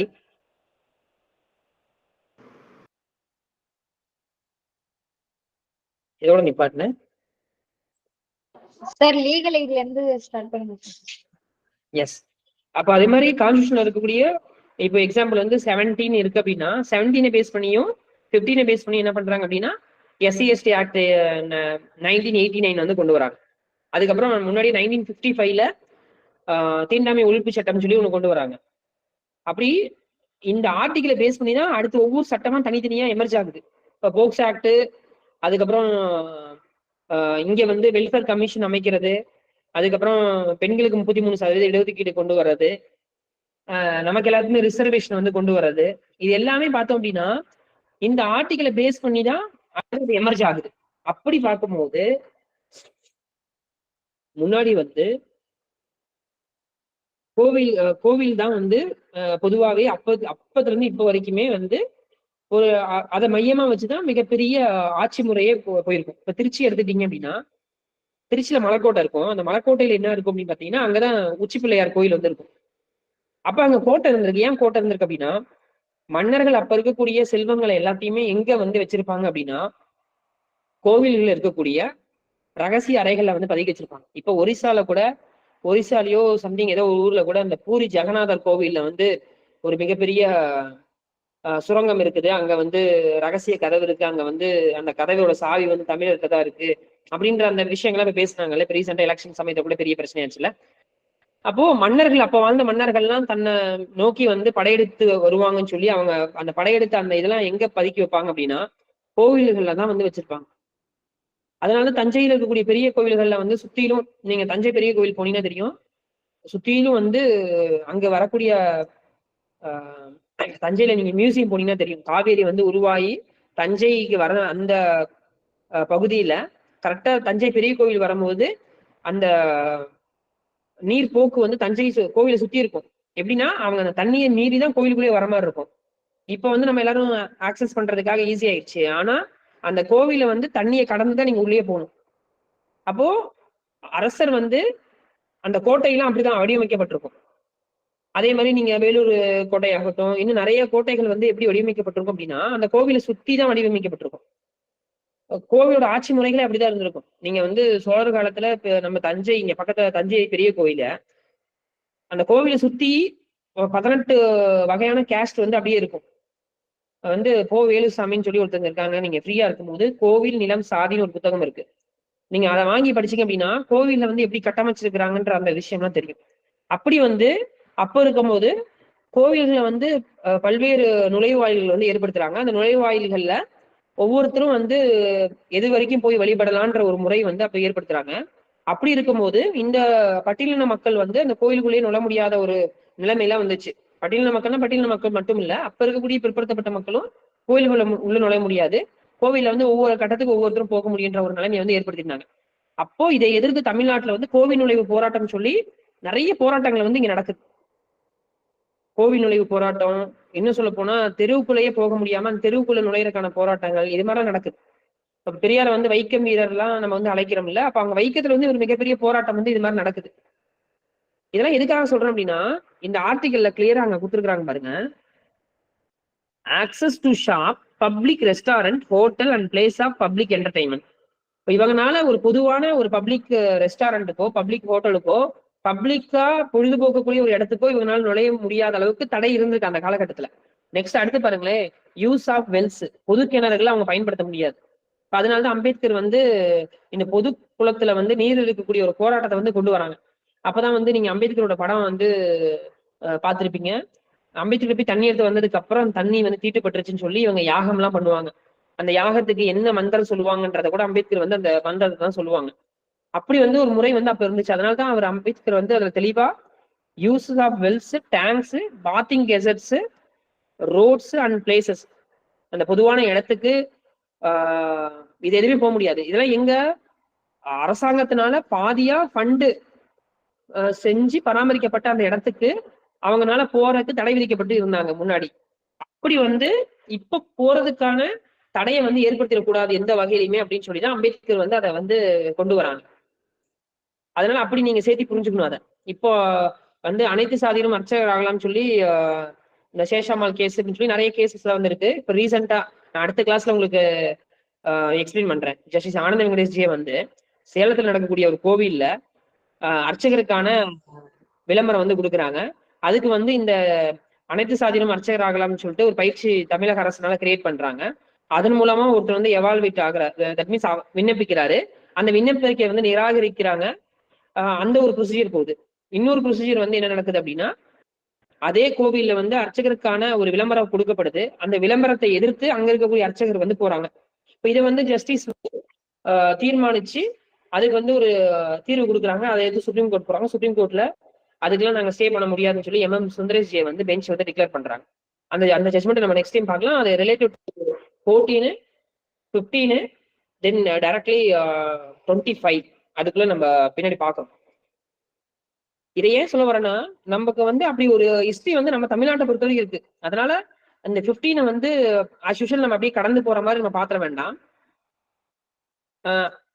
சரி, ஓகே, இப்போ வரேன். நெக்ஸ்ட் தேர்ட் ஒன்னு, nothing in this article shall prevent a state from making a special provision for a woman and children. இது ரொம்ப இம்பார்ட்டன்டான ப்ரொவிஷன். இப்போ தமிழ்நாடு இந்த TN ப்ரொஹிபிஷன் ஆக்ட்னு ஒரு ஆக்ட் இருக்கு. 1989 நினைக்கிறேன். செக்ஷன் 4 ஆஃப் உமன் ஹராஸ்மெண்ட் ஆக்ட்னு சொல்லி அதுக்கு எல்லாம் பதிவு பண்ணுவாங்க. அப்போ ஈக்குவல் பிஃபோர் லா தானே, எதுக்கு வந்து பெண்களை வந்து தனியா ஹராஸ் பண்ண அவங்களுக்கு மட்டும் ஒரு செக்ஷன் வைக்கிறீங்க? ஏன் ஆண்களை ஹராஸ் பண்றது இல்லையா? அப்ப அவங்களுக்கு ஒரு செக்ஷன் வைங்க அப்படின்னு சொல்லி கொஸ்டின் பண்ணலாம்ல. இப்ப அதை வந்து இன்வோக் பண்ற மாதிரிதான் பெண்களுக்கும் குழந்தைகளுக்கும் வந்து பாருங்க, nothing in this article shall prevent the state from making any special provision for women and children. இப்போ போக்சோ ஆக்ட், அப்போ நான் சொல்லக்கூடிய அந்த ஆக்ட், அப்புறம் டொமஸ்டிக் வயலன்ஸ் ஆக்ட், இது மாதிரி அந்த ஆக்ட் எல்லாமே இந்த ப்ரொவிஷன்ஸ் மூலமா தான் எமர்ஜென்ட் பண்றாங்க, கொண்டு வராங்க. இதெல்லாம் தான் எதுக்காக பெண்களுக்கு வந்து குழந்தைகளுக்கும் வந்து இப்படி ஒரு ப்ரொவிஷனை கொண்டு வராங்க அப்படின்னா, இப்போ வந்து இந்த ஜட்மெண்ட்ல டிஸ்கஸ் பண்ண மாதிரி தான் சபரிமலை ஜட்மெண்ட், அந்த ஜட்மெண்ட்லயும் 497 டிஸ்கஸ் பண்ண மாதிரி தான் பெண்கள் வந்து அப்போதுல இருந்தே கல்வி வந்து அவங்களுக்கு மறுக்கப்பட்டிருக்கு. இன்னும் சொல்ல போனா ஒரு ஆண் இறந்துட்டாங்க, ஒரு கணவனை வந்து சிறு வயசுலயே அவங்க வந்து குழந்தை திருமண முறையெல்லாம் வந்து அப்போ இருந்திருக்கு. ஒரு ஆண் வந்து இறந்துட்டானவே உடனே அந்த பெண்ணோட வாழ்க்கை அன்னையோட முடிஞ்சு உடனே வந்து அந்த பெண் வந்து உடன்கட்டை ஏறணுன்ற அந்த உடன்கட்டை முறை வந்து இருக்குது. அப்போ வந்து அது என்ன பண்றாங்க அப்படின்னா 1929 அப்ப இருந்த காரன்வாலிஸ் பிரபு இவங்கெல்லாம் என்ன பண்றாங்க அப்படின்னா சதி ஒழிப்பு சட்டம்னு சொல்லி கொண்டு வந்து அந்த முறையை வந்து ஒழிச்சு கட்டுறாங்க. அதுக்கப்புறம் அது பேர் தான் வந்து கணவன் வந்து இறந்துட்டாங்கன்னா அதை எரிக்கும் போது அதோட சேர்ந்து அந்த பொண்ணும் எரிஞ்சு போகணும் அப்படின்ற முறையெல்லாம் இருக்குது. அது மாதிரி பெண்கள் வந்து படிக்கக்கூடாது அப்படின்ற அந்த முறையெல்லாம் வந்து தொடர்ந்து வந்து அதிகரிச்சுட்டு ஆகிட்டே இருக்குது. இப்படி அதிகரிச்சுட்டு ஆகிட்டே இருக்கும்போது தான் பெண்ணுக்கான கல்வி வந்து மறுக்கப்பட்டு, சொல்லப்போனா பெண்களுக்கு வந்து சொத்துரிமை கூடாது அப்படின்னு சொல்லி பெண்களே போராடக்கூடிய ஒரு நிலைமையெல்லாம் அப்ப இருந்துச்சு. அப்பதான் வந்து ஹிந்து கோட்பில்னு வருது. அந்த கோட்பில வந்து அம்பேத்கர் வந்து கடுமையா வந்து எதிர்க்கிறாரு. அதுல மாற்றங்கள் கொண்டு வரணும்னு சொல்லி விரும்புறாரு. அதுலதான் வந்து கான்ஃபிளிக்ட் ஆகுது. இது சம்பந்தமா அவரே எழுதியிருக்கிறார், நான் ஏன் வந்து ராஜினாமா செஞ்சேன் அப்படின்னு சொல்லி, நான் ஏன் பதவி விலகிறேன் அவர் வந்து புத்தகமே போட்டிருக்கிறார். அப்போ இப்படி வந்து ஒரு நிலைமை வந்து இருந்தத இன்னைக்கு வந்து பெண்கள் வந்து இந்த இடத்துக்கு இப்ப நம்ம நிறைய கோர்ட்ல ஜட்ஜஸா பாக்குறோம், நிறைய கோர்ட்ல வந்து ஸ்டாஃப்ஸா பாக்குறோம் அப்படின்னா, இதுக்கு முன்னாடி அவங்க நிலைமை வந்து எப்படி இருந்திருக்கு அப்படின்னா உரிமை மறுக்கப்பட்டு வாய்ப்புகள் மறுக்கப்பட்டு தான் இருந்திருக்கு. அப்படியாப்பட்ட பெண்கள் வந்து மேல வர்றதுக்கு எந்த வகையிலுமே தடையா வந்துடக்கூடாதுன்னு சொல்லிதான் ஒவ்வொரு இந்த ஆர்டிகல்ல 15ல இப்படி ஒரு ப்ரொவிஷன் வந்து கொண்டு வராங்க. அப்படிதான் நம்ம போக்சோ ஆக்ட பார்க்கணும். அப்படிதான் வந்து டிவி ஆக்ட், அதுக்கப்புறம் வரக்கூடிய மற்ற சட்டங்கள்லாம் பார்க்கணும். சொல்லப்போனா விசாகா கமிட்டி அமைச்சு பணியிடங்கள்ல கூட பெண்கள் வந்து பாலியல் வன்கொடுமைக்கு வந்து உள்ளாக கூடாது, அதுக்கு வந்து என்னென்ன பண்ணணும் அப்படின்ற அந்த கைட்லைன்ஸ் உட்பட அதுக்கப்புறம் வந்த டெவலப்மெண்ட் தான். ஓகே, இப்போ okay next fourth, nothing in this article in class 2 article 29 shall prevent the state for making any provision, special provision for advancement any socially, educationally backward classes for citizens or for scheduled caste and these scheduled tribes. அப்போ state government வந்து backward கிளாஸுக்கும் schedule கேஸ்டுக்கும் schedule ட்ரைப்ஸ்க்கும் provisions வந்து அவங்களுக்கான ஒரு provisions வந்து create பண்ணிக்கலாம், அது எங்கேயுமே பார் பண்ணல அப்படின்னு சொல்லி சொல்றாங்க. இது சம்பந்தமா ஒரு கேஸ்ல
justice Basheer Ahmed Sayeed college for women autonomous college, அது versus state of Tamil Nadu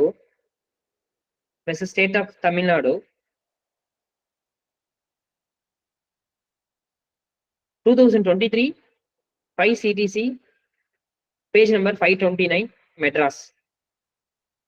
2023 5 CTC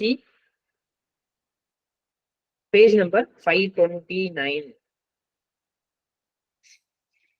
ஆக்சுவலா வந்து தமிழ்நாடு கவர்மெண்ட் வந்து நான் முன்னாடி சொன்ன அந்த ப்ரொவிஷனை பேஸ் பண்ணி SC ST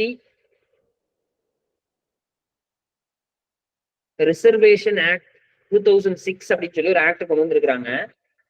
இதுல என்ன அப்படின்னா, ஒவ்வொரு கல்வி நிறுவனத்திலையும் SC ST பேக்வர்டு கிளாஸஸ்க்குன்னு சொல்லி தனியா ஒரு ரிசர்வேஷன் வந்து கவர்மெண்ட்ல எதுவுமே இருக்குது, எய்டடு பிரைவேட் காலேஜஸ் இது எல்லாத்துலயுமே கொண்டு வரணுன்றது கீழே இருக்குது. இப்ப இந்த காலேஜ் வந்து மைனாரிட்டி காலேஜ் கீழே வருது.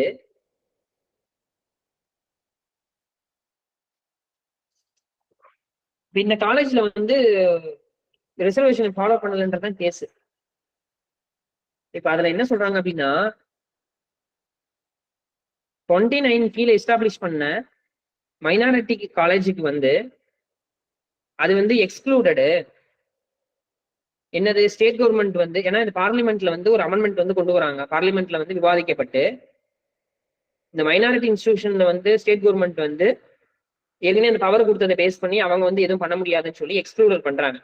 அப்ப எக்ஸ்க்ளூடல் பண்ண அந்த விஷயத்துல இவங்க போயிட்டு அங்க நீங்க வந்து ரிசர்வேஷன் ஃபாலோ பண்ணணும்னு சொல்லி உத்தரவிட முடியாதுன்றதான் இந்த கேஸ்ல வந்து டிஸ்கஸ் பண்றாங்க. இந்த ஜஸ்டிஸ் பஷீர் அகமது அவங்களோட அந்த கேஸ்ல வந்து டிஸ்கஸ் பண்றாங்க.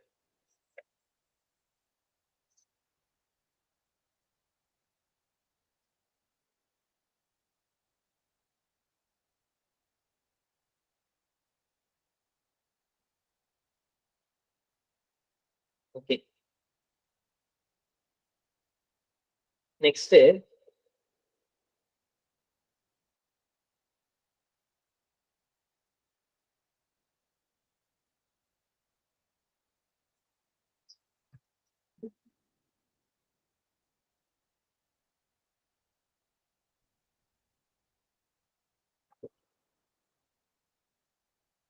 இந்த நம்ம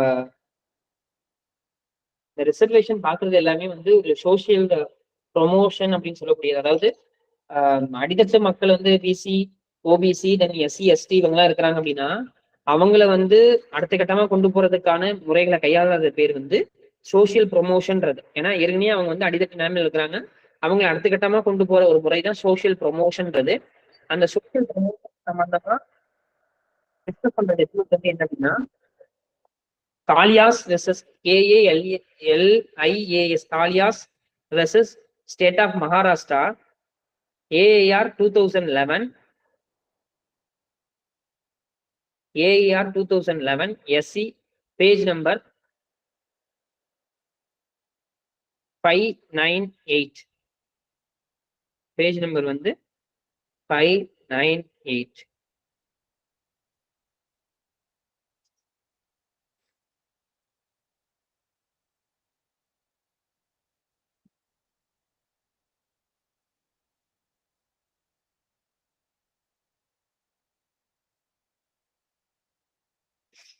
நான் இந்த முன்னாடி சொன்ன அந்த அமெண்ட்மெண்ட் இது வந்து எப்போ கொண்டு வராங்க அப்படின்னா, இது பேர் வந்து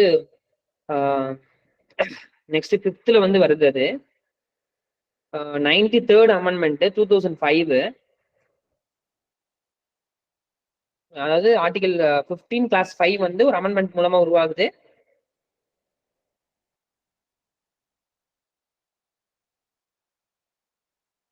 ஆர்டிகல் 93 அமெண்ட்மெண்ட் மூலமா ஆர்டிகல் 15 கிளாஸ் 5 வந்து உருவாகுது. அது வித் எஃபெக்ட் வந்து 21/2006. 21/2006.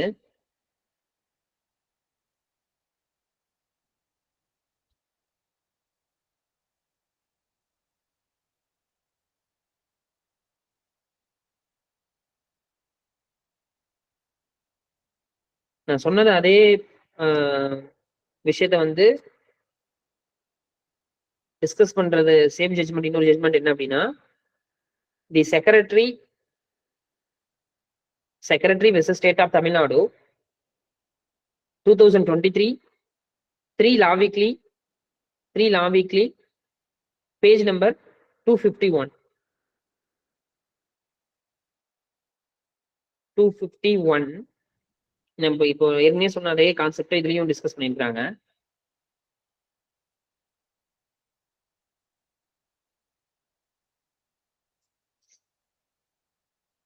ஓகே,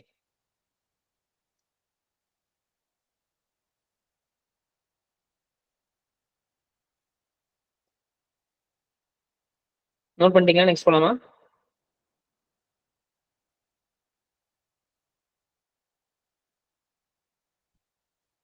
ஓகே, இப்போ இந்த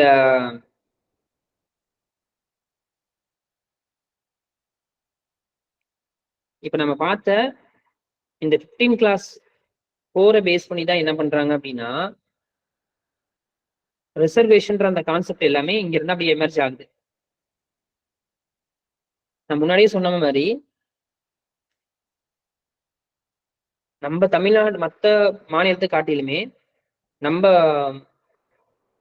தமிழ்நாட்டை பொறுத்த வரைக்கும்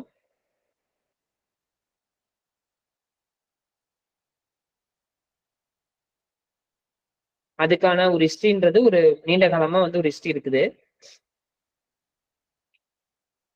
இது வந்து 1950க்கு அப்புறம் தான் இந்த இதெல்லாம் இருக்குது அப்படின்னு பாத்தீங்க அப்படின்னா கிடையாது. இதுக்கு முன்னாடி கம்யூனல் ஜிஓ அப்படின்னு ஒரு ஜிஓ வந்து போட்டாங்க. எப்போ அப்படின்னா, ஜஸ்டிஸ் பார்ட்டிஸ் வந்து, அதாவது நீதி கட்சின்னு சொல்லக்கூடிய கட்சி வந்து அப்போ சென்னை மாகாணத்துல இருக்கக்கூடிய பிரசிடென்சி கவர்மெண்ட் ஜாப்ல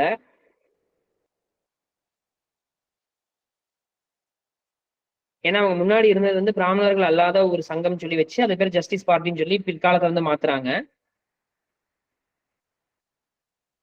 அப்போ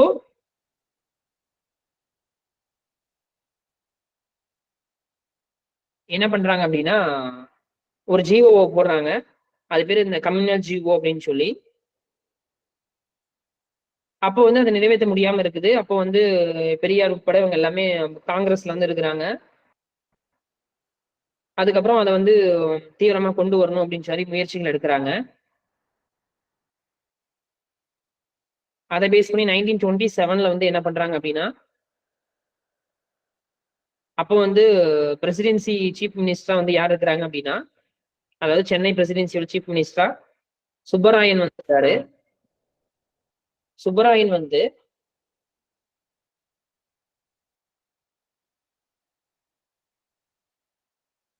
பிராமின்ஸ் அல்லாத ஹிந்துக்களுக்கு 44% வந்து இருக்கணும் அரசு பணிகள்ல. அதுல முஸ்லீம், கிறிஸ்டியன், தென் ஆங்கிலோ இந்தியன்ஸ்க்கு வந்து 16% ஷெட்யூல் காஸ்ட் பீப்புள்ஸ்க்கு வந்து 8% அப்படின்னு சொல்லி கொண்டு வராங்க. அதுக்கப்புறம் இதுதான் அப்போது வந்து அப்படியே நடைமுறைப்படுத்திட்டே வராங்க. இது வந்து இங்கிலீஷ் நாலேஜை பேஸ் பண்ணி இதை வந்து அப்படியே ஃபாலோ பண்ணிட்டே வராங்க. உங்க எல்லாருக்குமே தெரியும் 1950க்கு அப்புறம் நமக்கு வந்து இண்டிபெண்டன்ஸ் ஆகுது. இண்டிபெண்டன்ஸ் ஆன அப்புறம் இந்த ஜியோ வந்து கொஸ்டின் பண்றாங்க நம்ம மெட்ராஸ் ஹைகோர்ட்ல. இது வந்து அன்கான்ஸ்டியூஷனல் அப்படின்னு சொல்லி சொல்றாங்க. சுப்ரீம் கோர்ட் எடுத்துட்டு போறாங்க. சுப்ரீம் கோர்ட்டுமே இதை டிக்ளேர் பண்ணிட்டு அன்கான்ஸ்டியூஷன் சொல்லி. உடனே வந்து என்ன பண்றாங்க அப்படின்னா, இதுக்கு ஏத்த வகையில தான் அப்ப வந்து என்ன பண்றாங்க அப்படின்னா 15, 16 எல்லாத்தையுமே வந்து கான்ஸ்டியூஷன்ல வந்து அமெண்ட்மெண்ட்டை வந்து கொண்டு வராங்க. அப்பதான் வந்து ஸ்டேட்டுக்கு வந்து அந்தந்த மாநிலத்தில் கூடிய அரசுக்கு வந்து கல்வி நிறுவனங்களையும் பொது வேலைகள்லையும் வந்து ரிசர்வேஷனை பிக்ஸ் பண்ணிக்கிறதுக்கான ஒரு பவரை வந்து எமர்ஜ் பண்றாங்க.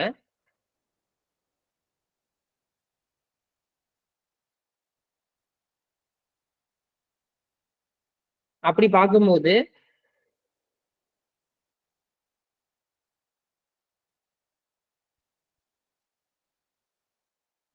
ஏஎன் சட்டநாதன் கமிஷன் வந்து அமைக்கிறாங்க. 1970ல சீஃப் மினிஸ்டர் மு கருணாநிதி அவங்க வந்து என்ன பண்றாங்க அப்படின்னா சட்டநாதன் கமிஷன் வந்து அமைக்கிறாங்க. சட்டநாதன் கமிஷன் வந்து அமைச்சு அப்பதான் வந்து என்ன பண்றாங்க அப்படின்னா பேக்வேர்டு கம்யூனிட்டிக்காக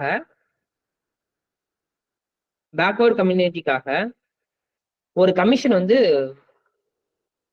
அமைக்கிறாங்க. அமைச்சு அப்பதான் வந்து எம்பிசின்னு ஒரு கான்செப்ட் வந்து உருவாக்குறாங்க. முன்னாடி அது வரைக்கும் பிசின்னு தான் இருந்துச்சு. அப்புறம் மிக பிற்படுத்தப்பட்டோர் அப்படின்னு சொல்லி ஒரு ஹிஸ்டரி வந்து அதுக்கப்புறம் கொண்டு வராங்க. அப்புறம் இந்த கிரிமினல் லேயர் அப்படின்ற ஒரு கான்செப்டையும் உருவாக்குறாங்க. அந்த கிரிமினல் லேயர் என்னன்றத நம்ம நெக்ஸ்ட் கிளாஸ்ல டீட்டெயிலா பார்க்கலாம். நம்ம இதுல வந்து என்ன பண்றாங்க அப்படின்னா இந்த சட்டநாதன் கமிஷன் வந்து எல்லாத்தையுமே டிஸ்கஸ் பண்ணிட்டு எம்பிசிக்கு வந்து 16%, பிசிக்கு வந்து 17% கிரியேட் பண்றாங்க. அப்போ வந்து எவ்வளவு இருந்துச்சு அப்படின்னா 41% தான் இருந்துச்சு. அதுக்கப்புறம் திருப்பி 1971ல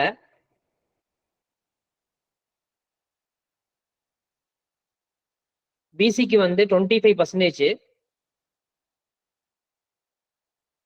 இருந்த நான் முன்னாடி படிச்சு பார்த்து சொன்னேன்ல, அந்த 25 வந்து 31 ஆகும்.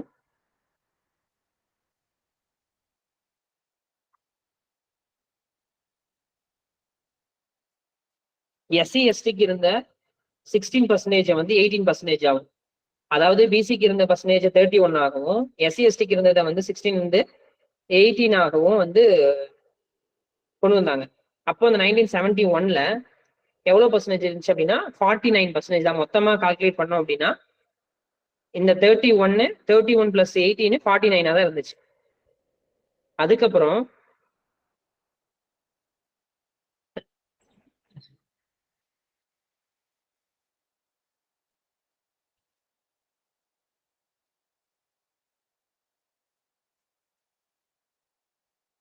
அதுக்கப்புறம் சுப்ரீம் கோர்ட் வந்து என்ன சொல்லிட்டாங்க அப்படின்னா 50%க்கு மேல வந்து யாரும் எங்கேயும் போயிடக்கூடாது, ஒதுக்கிடக்கூடாது அப்படின்னு சொல்றாங்க.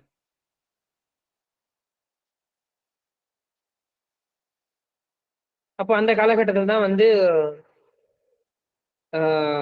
இவங்க வந்து எம்பிசியில் இருக்கக்கூடியவங்கலாம் வந்து போராட்டத்தை வந்து பண்றாங்க. அப்போ வந்து 21 பேரை வந்து சுட்டுக் கொள்றாங்க. அந்த ஹிஸ்டரிலாம் இப்போ கூட தமிழ்நாட்டில் வந்து சட்டமன்றத்துலாம் பெரிய அளவுக்கு இப்போ கூட பேசிட்டு இருக்கிறாங்க. அதுல பேசுனதுல தான் வந்து 1989 அந்த ஸ்ட்ரைக்லாம் ஆகுது. அந்த ஸ்ட்ரைக் ஆனதுக்கு அப்புறம் இந்த இஷ்யூன்றது பெருசாகுது. அதுக்கப்புறம் ஜெயலலிதா சீஃப் மினிஸ்டர் அவங்க இருக்கும்போது 69% வந்து கொண்டு வராங்க. 69% கொண்டு வர்றது ஒன்றும் பிரச்சனை இல்லை. 50க்கு மேல 69 வந்துட்டாங்க அப்படின்னாவே அதுக்கு உச்சநீதிமன்ற தீர்ப்புக்கு எதிரானது. அப்ப கண்டிப்பா அதை வந்து எப்படியோ உடைஞ்சிரும், மாத்திடுவாங்க. அப்ப ஏதாவது நம்ம பண்ணணுமே அப்படின்னு சொல்லி என்ன பண்றாங்க அப்படின்னா அந்த 69% ஷெட்யூல் 9ல கொண்டு போய் வைக்கிறாங்க. அந்த ஷெட்யூல் 9ல கொண்டு போய் வைக்கிறாங்க. அந்த ஷெட்யூல் 9ல வச்சது காரணனாலதான் இப்போ வரைக்குமே வந்து அதை கொஸ்டின் பண்ண முடியாம அப்படியே இருந்துட்டே இருக்குது. அதனால நமக்கு வந்து இப்ப இருக்கக்கூடிய டேட்டா படி பிசிக்கு வந்து 20%, எம்பிசிக்கு வந்து எம்பிசி பிளஸ் டிஎன்சிக்கு வந்து 20%, எஸ்சிக்கு வந்து 18, எஸ்டிக்கு 1. இதை கால்குலேட் பண்ணோம் அப்படின்னா 69 வரும். மீதி இருக்கக்கூடிய 31 வந்து பொது பிரிவினருக்கு வந்துடும். இதுதான் இப்போ வரைக்கும் இருக்கக்கூடிய தமிழ்நாட்டோட இடஒதுக்கீடு முறை. இதெல்லாம் கிளியர் ஆயிட்டீங்களா?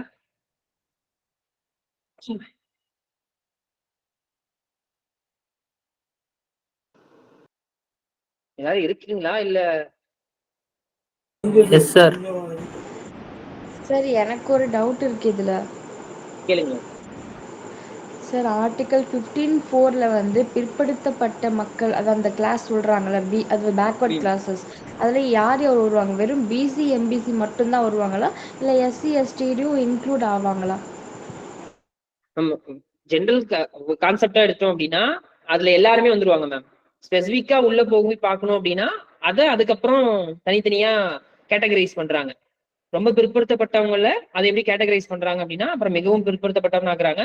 அப்புறம் அதை வந்து ஷெட்யூல் கம்யூனிட்டி, தென் வந்து ஷெட்யூல் ட்ரைப்ஸ்னு உருவாக்குறாங்க. அப்படியே வருது மேம் அது.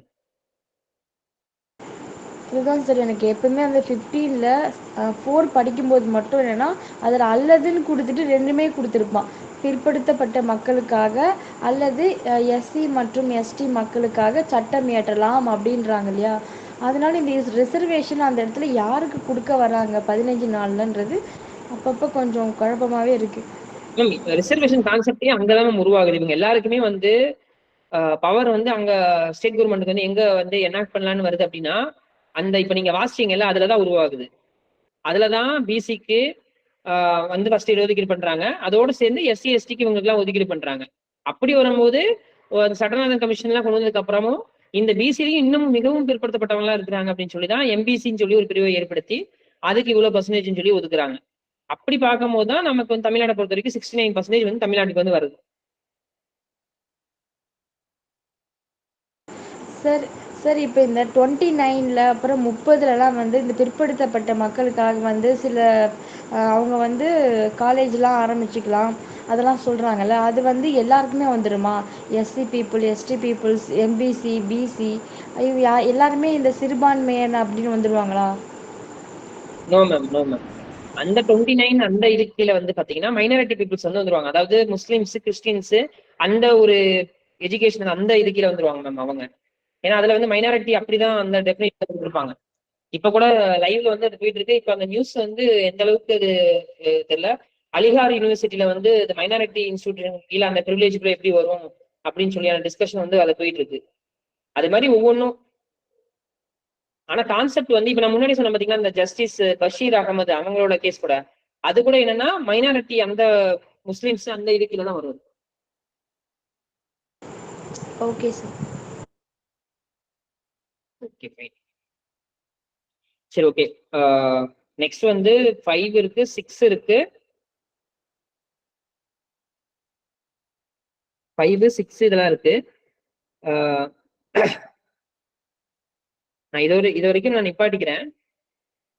இப்போ நம்ம வந்து 14 பார்த்தாச்சு, தென் 15ல 4, 5 வரைக்கும் பார்த்தோம். நெக்ஸ்ட் வந்து நம்ம 18 வரைக்கும் நான் கவர் பண்ணுவேன். அந்த 18 வரைக்கும் கவர் பண்ணும்பொழுது நான் அப்படியே திருப்பியும் ஒன்ஸ் பேக்ல வந்துட்டு நம்ம டாக்டரைன்ஸோட அப்படியே உங்களுக்கு எல்லாத்தையுமே தொடர்புபடுத்தி நான் உங்களுக்கு அதை கொஞ்சம் கன்க்ளூட் பண்ணிட்டோம் அப்படின்னா இன்னமும் கொஞ்சம் உங்களுக்கு ஈஸியாயிரும்.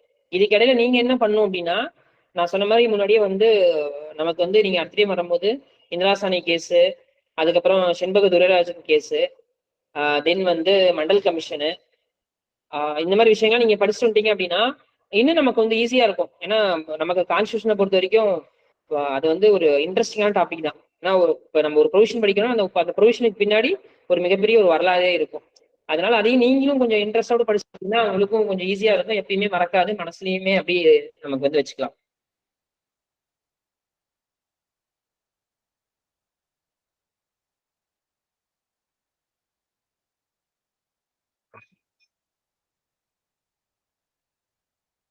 ஓகே, இப்ப நம்ம நடத்த வரைக்கும் வேற ஏதாச்சும் டவுட் இருந்தா கேளுங்க.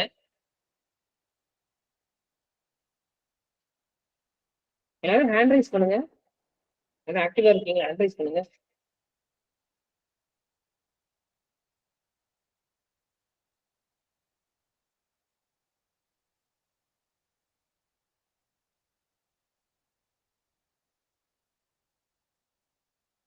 என்னச்சு மத்த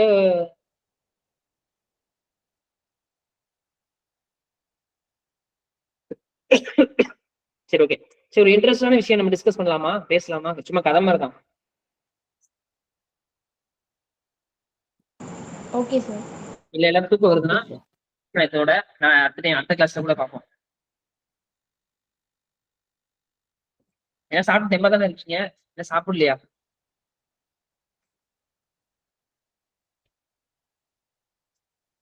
பேசுவாங்க சார். நீங்க நீங்க எல்லாரும் இருக்கிறது வந்து இந்த ஒரு ஏதோ ஒரு படத்துல, அந்த படம் பேர் தெரியல எனக்கு. அதுல வந்து விஜய் இருப்பான். ஆக்சுவலா வந்து திண்டுக்கல் தொகுதியில எம்பியா யாருன்னா, திண்டுக்கலோ சேலமோ, இந்த பலாப்பழ சின்ன கூட அவருக்கு கிடைச்சது. ஆக்டரு மன்சூர் அலிகானா, அவரும் அந்த படத்துல இருப்பாரு. மின்சார கண்ணா. அதுல அதுல வந்து அங்க என்ன சம்பவம் நடந்தாலுமே வந்து எல்லாத்துக்கும் போய் சேர்ந்துரும். அப்ப வந்து இந்த சந்திரமுகில வந்து சாமியாரா இருப்பானே, அவர் பேர் என்ன, ஒல்லியா இருப்பாரு, ஒரு டைரக்டர் கூட, மனோபாலா. மனோபாலாவும் அந்த குரங்குக்குள்ளாலாம் போட்டுட்டு 2 பேரும் திருத்தருனே முழிப்பாங்க, பதிலே வராது. வந்து மன்சூர் வந்து கேட்டுட்டே இருப்பான், 2 பேரும் ஒவ்வொருத்தரும் பார்ப்பாங்க, பதிலே வராது. அது மாதிரி நான் என்ன கேட்டாலும் பதிலே சொல்லாம திருன்னு முழிக்கிறீங்களா என்னன்னு கூட எனக்கு தெரியாது. சரி ரைட்டு. இல்ல சார், இருக்கும் சார், சொல்லுங்க சார். சரி ஓகே.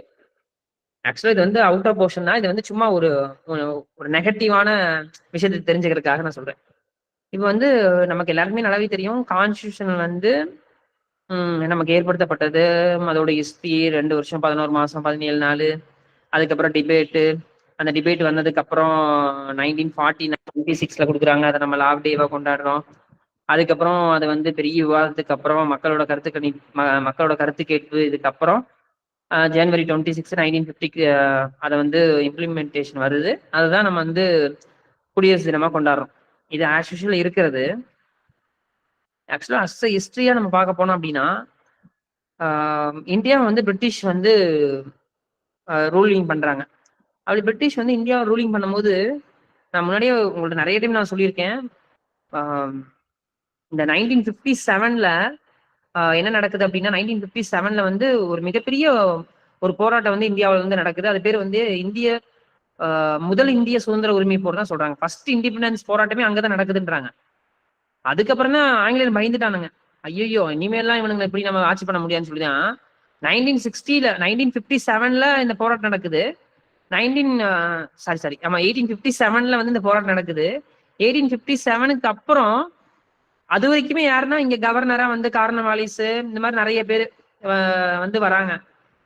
அதுக்கப்புறம் தான் பாத்தீங்க அப்படின்னா, இந்த 1857க்கு அப்புறம் விக்டோரியா மகாராணி சொல்லி டிக்ளேர் பண்ணியிருப்பாங்க, இனிமேல் வந்து விக்டோரியா மகாராணி நேரடியா வந்து இந்த ஆட்சியை வந்து மேற்கொள்றாங்க அப்படின்னு சொல்லி டிக்ளேர் பண்ணுவாங்க. அது பேரு விக்டோரியா மகாராணி பேரறிக்கை பிரகடனம் அப்படின்னு சொல்லுவாங்க. அந்த 1957க்கு அப்புறம் தான் ஐபிசி வந்து உருவாகும். அதுக்கப்புறம் தான் நம்ம மேல வந்து ஒரு கடுமையான சட்டங்கள்லாம் ஏற்றுவாங்க. இப்போ இதுல இருந்து அப்படியே கொஞ்சம் நியர்பை பார்த்தோம் அப்படின்னா 1885ல அதே காங்கிரஸ் ஆங்கிலேயர் சேர்ந்த ஏஓ ஹியும் சொல்லக்கூடிய ஒரு காங்கிரஸ்காரர் தான் என்ன பண்றாரு அப்படின்னா ஆங்கிலேயர் தான் என்ன பண்றாங்க அப்படின்னா ஆங்கிலேயரோட விவசாயத்துறை அமைச்சராக இருக்கிறாரு. அவர் தான் என்ன பண்றாங்க அப்படின்னா காங்கிரஸோட கட்சியை வந்து உருவாக்குறாரு. அவர் தான் வந்து உருவாக்குறாரு. 1885ல இந்திய தேசிய காங்கிரஸ் வந்து உருவாக்குறாரு. அப்ப கான்செப்ட் என்ன அப்படின்னா இங்க வந்து ஆங்கிலேயருக்கு எதிரே மிகப்பெரிய ஒரு போராட்டம் போகும்போது அந்த போராட்டத்தை வந்து அதே ஆங்கிலேயர்கள் கொண்ட ஒரு தலைமையே வந்து அந்த போராட்டத்தை வந்து ஒரு அகிம்சை முறையில அவங்களுக்கு எதிராக ரொம்ப காட்டமா இல்லாம ஒரு முறையில கொண்டு போகணும்னு சொல்லி 1885ல வந்து உருவாக்குறாங்க. இந்த 1885ல உருவாக்குனதுக்கு அப்புறம் உங்களுக்கு எல்லாருமே தெரியும் காந்தி வந்து போனாரு. ரேஷ்மா கொஞ்சம் ரெக்கார்ட் ஆஃப் பண்ணிடுறீங்களா?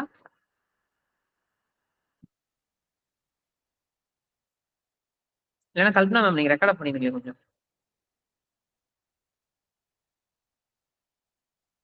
ஓகே சார் ஹோஸ்ட் கோ-ஹோஸ்ட் மட்டும் ஓகே ஓகே ஓகே மேம் கொடுத்துட்டு வரட்டும். ஏன்னா ஒருவேளை நாளைக்கு கூட யாராச்சும் கேட்குறீங்கன்னா அதை வேற கொஸ்டின் பண்ணி அதுக்கு நம்ம ப்ரூவ் பண்ணிக்கிட்டு அவங்க ஆஃப் பண்ணிட்டு பேசுறேன். நீங்க ஃப்ரீயா இருக்கும்போது நிறைய பேர் என்ன மாதிரி நம்மளால படிக்கிறதுக்கான வாய்ப்புகள் வந்து ரொம்ப இப்ப அந்த மூளை வந்து நமக்கு ஏற்ற மாதிரி பழகலை இன்னும். ஏன்னா நம்ம ஒரு ஓடிக்கிட்டே இருக்கனால நம்ம மூளை வந்து ஒரு இடத்துல உட்காந்து படிக்க சொன்னா அது இப்பெல்லாம் படிக்கிறது தயாரா இல்லாது. நீ வந்து கேட்டுக்கோ, நீ ஏன் உட்காந்து படிக்கிற அப்படின்னு மூளையே சொல்லுது நம்ம. அதனால நீங்க என்ன பண்றீங்கன்னா ஃப்ரீயா இருக்கும் போது இந்த மாதிரி ஹிஸ்டரி சம்பந்தமான விஷயங்கள்லாம் வந்து நிறையவே யூடியூப்ல எல்லாம் இருக்குது. செலக்டிவான சேனலா எடுத்துட்டு நீங்க என்ன பண்ணணும் அப்படின்னா அதை போட்டு கேளுங்க. அதை போட்டு கேட்கறது மூலமா நிறைய ஐடியா வந்து உங்களுக்கு கிடைக்கும். நிறைய வார்த்தைகள்லாம் கிடைக்கும்.